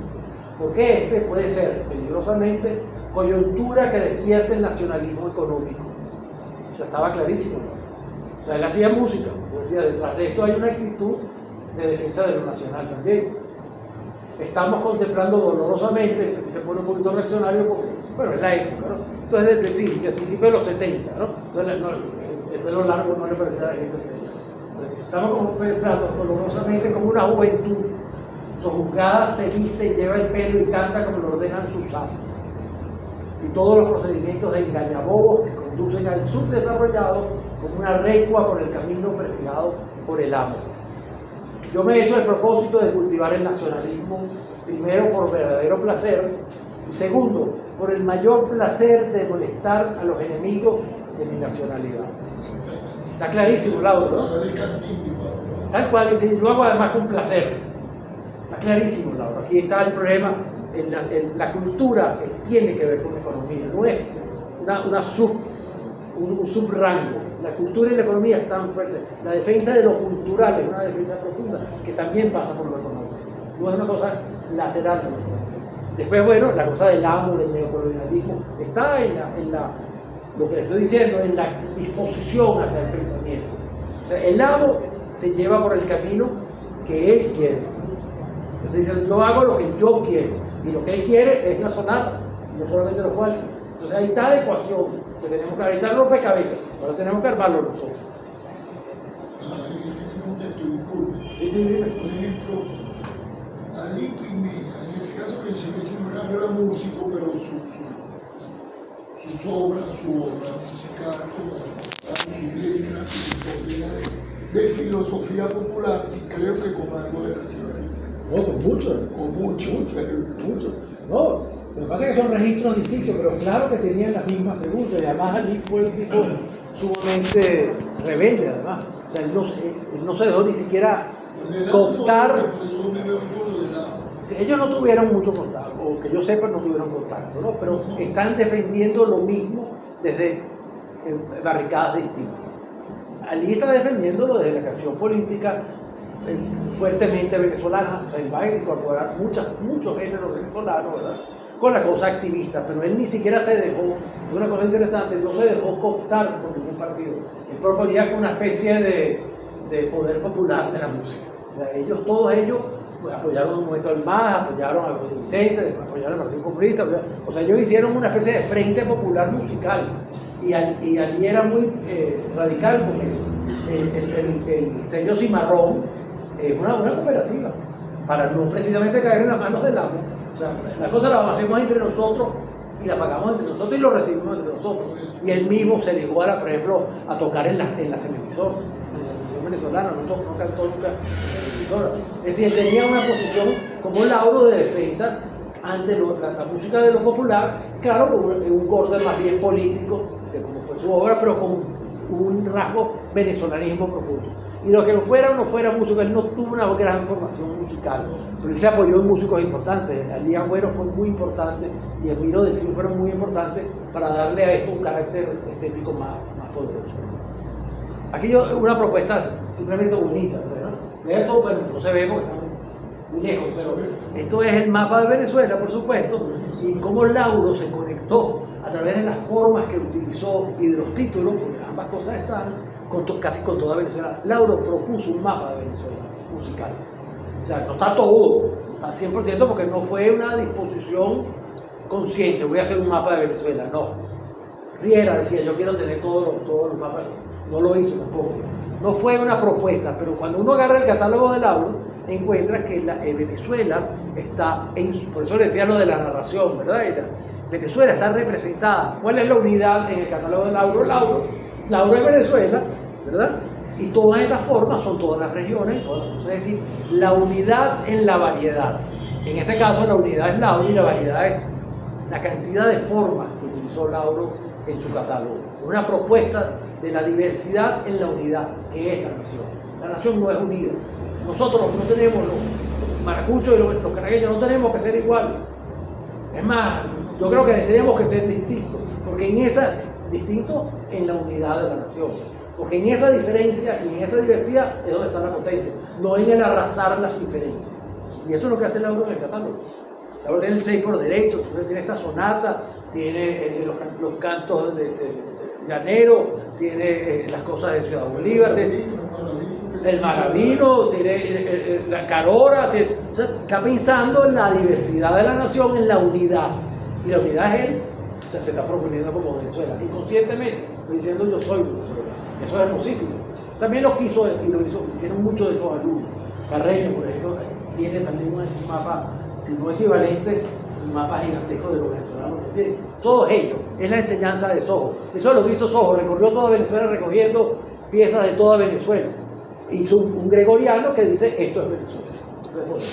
Aquí lo vemos ya el Lauro final, aquí lo vemos con su primer gran discípulo, se llamó Simón Viana, tipo muy pobre, o sea, además muy sensible. Yo lo conocí en Egipto, una maravilla. El maestro Viana fue profesor de Aquiles Báez, fue profesor de Julio Sánchez, fue profesor de Diego Sino, o sea, de personas muy importantes en el medio guitarrístico. Bueno, era muy pobre, después dejó la guitarra precisamente por la pobreza, porque le dieron una beca, tenía hijos, tenía la esposa, no se podía ir, más bien eso lo frustró. Entonces, esta guitarra se la regala Lauro a él, y el maestro Viana más bien se frustró porque eso que Lauro lo intentó llevar, que diera el salto, la pobreza se lo comió. Y no había apoyo. Bueno, no estamos hablando de los años 60, cuando Lauro hace la segunda cátedra de guitarra en el país, fuera de Santa Capilla, en un barrio, en San Martín, en una zona popular, pues no era de barrio, en San Martín. Una enseñanza a gente popular. Entonces, ese es Lauro. Después esto, desgraciadamente, esta escuela se va a ir aburguesando, por decirlo así. Se pasa para Sabana Grande, se pasa para Campo Alegre, se pasa y termina siendo el Conservatorio de Landaeta en una zona del este de Caracas. Pero comenzó en una zona popular y Lauro era el profesor de guitarra. Y aquí está el gran alumno de él que se llamó, ha vivido todavía en Estados Unidos, Luis Sea. Este es como el representante de la escuela de Lauro, ¿no? Lauro, a partir más o menos del año 78, se convierte ya en un fenómeno internacional, va a ser reconocido a nivel internacional. Ya viene del 50 con Alirio, pero la gente se preguntaba quién es, o sea, se preguntaba más por el valse que por Lauro. Poco a poco Alirio va a ser un interés por Lauro, pero ya para los años 70 Lauro es totalmente reconocido en el mundo. Y el primer reconocimiento que se le hace en Cuba, en Casa de las Américas, en el año 78, le dedican el festival. Y aquí está nada menos que Cordero Brauer, el gran guitarrista cubano, el gran representante de la composición para guitarra en el mundo en este momento. El compositor más importante está ahí, Alirio, por supuesto, esta es la esposa de Lauro, este es un guitarrista cubano, este es Juan Helguera, que es mexicano. Aquí está Latinoamérica, rindiéndole homenaje a Lauro. Lauro dio conciertos, dio clases sobre su obra, el primer reconocimiento internacional en el año 72. Y aquí está nada menos y nada más que con John Williams, que es el guitarrista que quizás ha grabado más en la historia. O sea, tiene como 120 discos. El tipo es el monstruo de la guitarra, ¿no? La perfección, la máquina que toca, ¿no? Y aquí Lauro, vean la foto, a mí me encanta esta foto, porque vean quién es el que está encantado con la foto. Es John Williams con Lauro. O sea, que está como encantado, así como que háganme la foto, ¿no? El selfie con Lauro. Entonces, mira la cara de John Williams. Entonces, John Williams lo está invitando aquí a que vaya a Inglaterra a tocar su obra. Y lo presenta en el Wigmore Hall, que es uno de los teatros más importantes de Londres. Y Lauro va a dar un concierto allá en el año 80 con su propia obra. Y fue un éxito. Yo tengo ahí uno de esos pósteres que están en la calle, pero están puros grandes músicos. Y la única que está totalmente vendida es Lauro. También Lauro dice vendida toda. Entonces es lindísimo porque ahí están los grandes cuartetos, los grandes Tanto yo el Lauro totalmente agotado inmediatamente que se supo que Lauro iba a tocar. Y fue a tocar su obra. Ya tiene 70 y pico de años. Y fue a tocar su obra en el Gran Teatro, donde muchos de los guitarristas, Ricardo se estrenó ahí, o sea, los grandes guitarristas tocaron en el último rol, ¿no? Entonces esta foto es fundamental porque este es el año, esto es un homenaje que le hacen, no hacen el homenaje a Lauro, invitan a Lauro a un festival en Castres, en Francia, y conoce a John Williams y John Williams lo invita. Después John Williams va a venir a Venezuela, va a tocar en Venezuela en el año 76, Lauro le va a dedicar una obra que John Williams no tocó. John Williams ha tocado mucha obra de Lauro, pero esa obra, que fue la Pavenia Fantasía, no la tocó, o no la ha tocado. Entonces esta es una foto clave porque este es el momento que John Williams invita a Lauro al concierto más importante que dio Lauro en toda su carrera, que fue ahí. Pero Venezuela, nos podemos actar, Venezuela también reconoció. Lauro fue profeta en su tierra. Venezuela, que generalmente no lo hace, o tantas veces no lo ha hecho, de reconocer nuestro propio valor, desgraciadamente. En el caso de Livio y de Lauro, la guitarra yo creo que tuvimos cierta bendición en esto, pero Lauro recibió la consagración nacional. Y una de esas consagraciones se manifestó con las giras nacionales. Esa sería una linda idea de Eduardo, ¿no? De presionar porque fue pagada por la presidencia de la República. Entonces, Morena Muñoz, Freddy, Rodrigo Riera, Lauro, o sea, un montón de Indio Figueredo dieron giras por todo el país, incluyendo Maracaibo, ¿verdad? Y este señor, que ya tenía casi 70 años, dio 20 conciertos en menos de un mes y medio. O sea, era un concierto cada 2 días. Increíble. O sea, no tocó, claro, su obra. O sea, él no tocaba una que otra cosita del maestro Borges y tal, pero su obra. Pero esto lo tengo aquí fundamentalmente porque es el reconocimiento nacional que hay, que es la lucha de Eduardo y que hemos invitado, que nosotros mismos estamos obligados a reconocer a nuestros maestros. Nos toca a nosotros. Tenemos que pedir que los gringos nos reconozcan para entonces sí sea una estrella aquí, ¿no? Entonces, bueno, esto es un poco lo que sucede con Lauro. Y esta es una foto muy importante porque el concurso más prestigioso en el mundo entero para guitarra en este momento, desde hace ya muchos años, es en el Alessandria.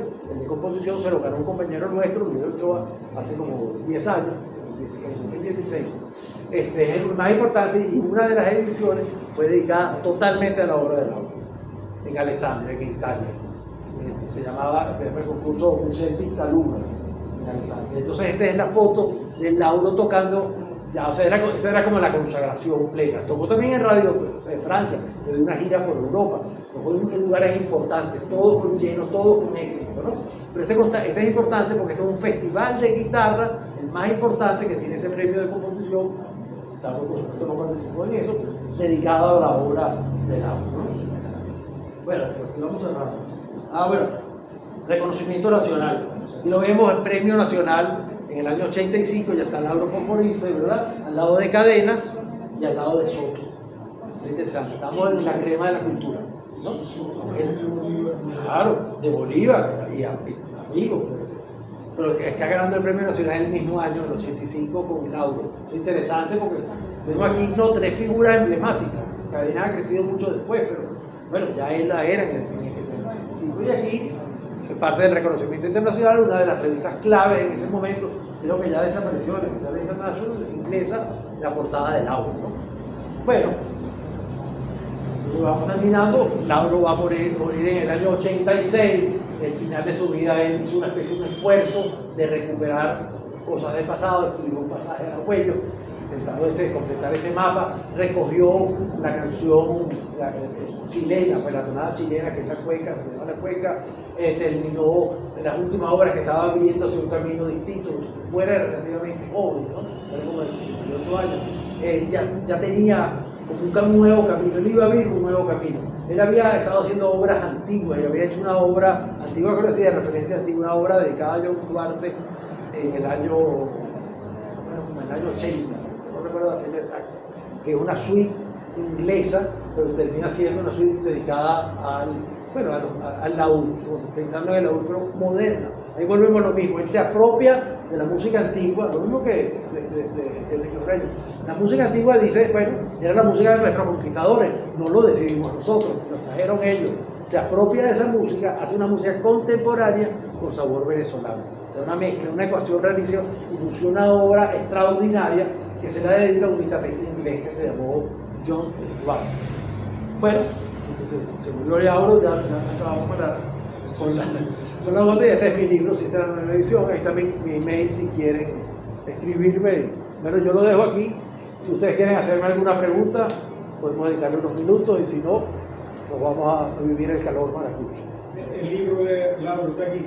El libro de Lauro, yo acabo de traerle un a Eduardo de otra librería del sur, pero no está en esta, desgraciadamente.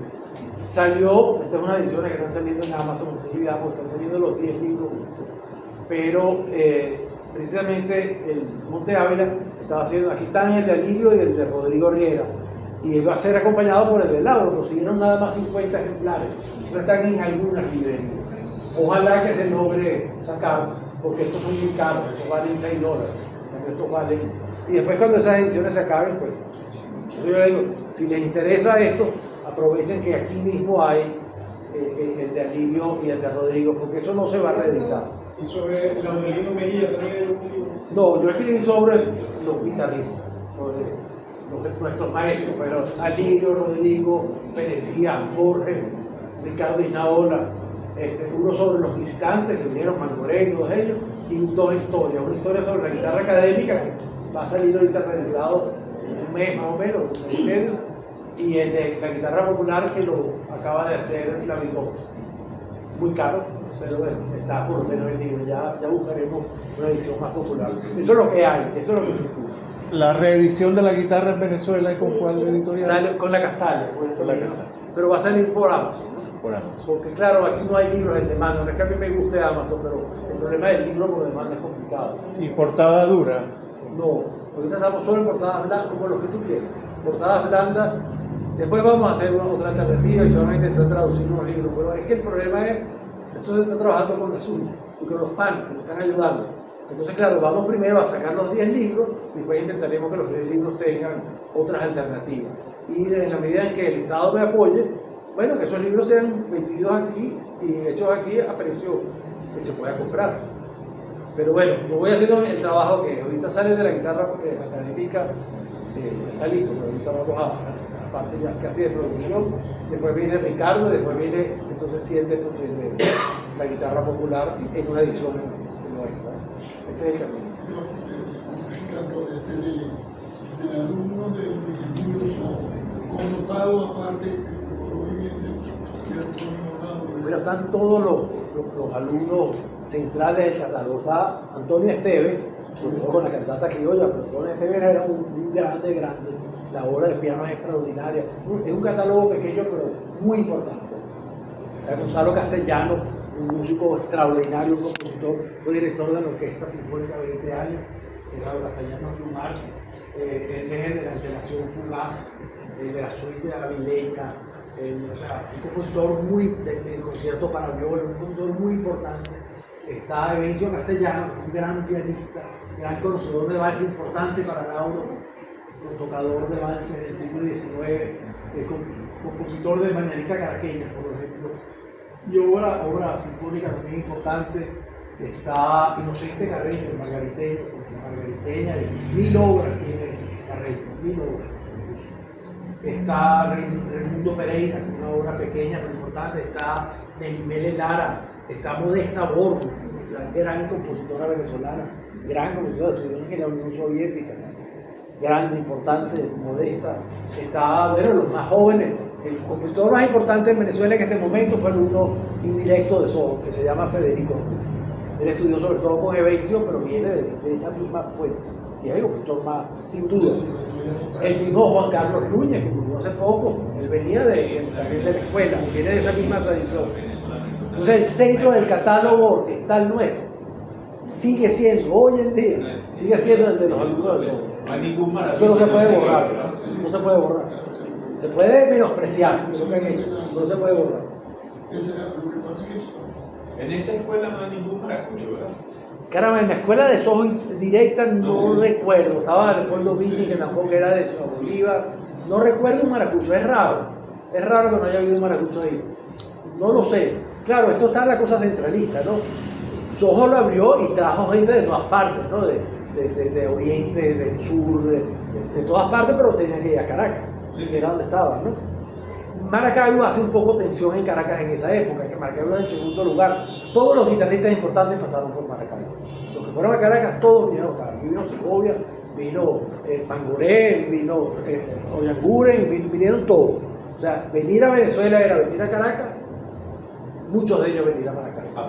A tocar. De hecho, el último concierto en Venezuela de Mangoré es, si mal no recuerdo, en diciembre del año 36. Y el año 36 aquí, y en el Baral. Y después, en el año 37, en febrero, se va. Iba a dar otro concierto, quedó como anunciado el concierto de Mangoré, y no lo dio y se fue. Creo que fue el 9 de marzo del año 37. Es el último concierto en Venezuela. Eso fue una gira muy accidentada para él, porque inclusive aquí, en Caracas, fue un fracaso. Entonces yo creo que el no tocarlo fue como, o sea, ¿para qué exponerse a otro fracaso? Porque no iba, no hubo gente ya. La primera gira fue, o sea, absolutamente exitosa en toda Venezuela, recorrió toda Venezuela y fue exitosa. Llegó en el 36 de nuevo y fue un fracaso en todas partes. Yo no tengo respuesta, no lo sé. Tocó aquí en Caracas y fueron 4 gatos. Claro, estamos en el año 36, acaba de morir Gómez. Él llega precisamente en los momentos de los disturbios que hubo los botines en Caracas, que dispararon en la Plaza Venezuela, en la Plaza Bolívar. Estaba Mangoré dio la poca entrada, y el tipo generoso, la poca entrada se la dio a las víctimas. Es un tipo fantástico, después se va por Oriente y en Ciudad Bolívar tiene un medio éxito el primer concierto y después no le va gente. Yo no sé qué pasó en Maracaibo tampoco, algo pasó. Yo creo que Venezuela estaba muy inquieta, obviamente, muy inquieta. Y habían venido unos guitarristas españoles, había como cambiado un poco el complejo venezolano. Ahí hubo un poco del complejo nuestro.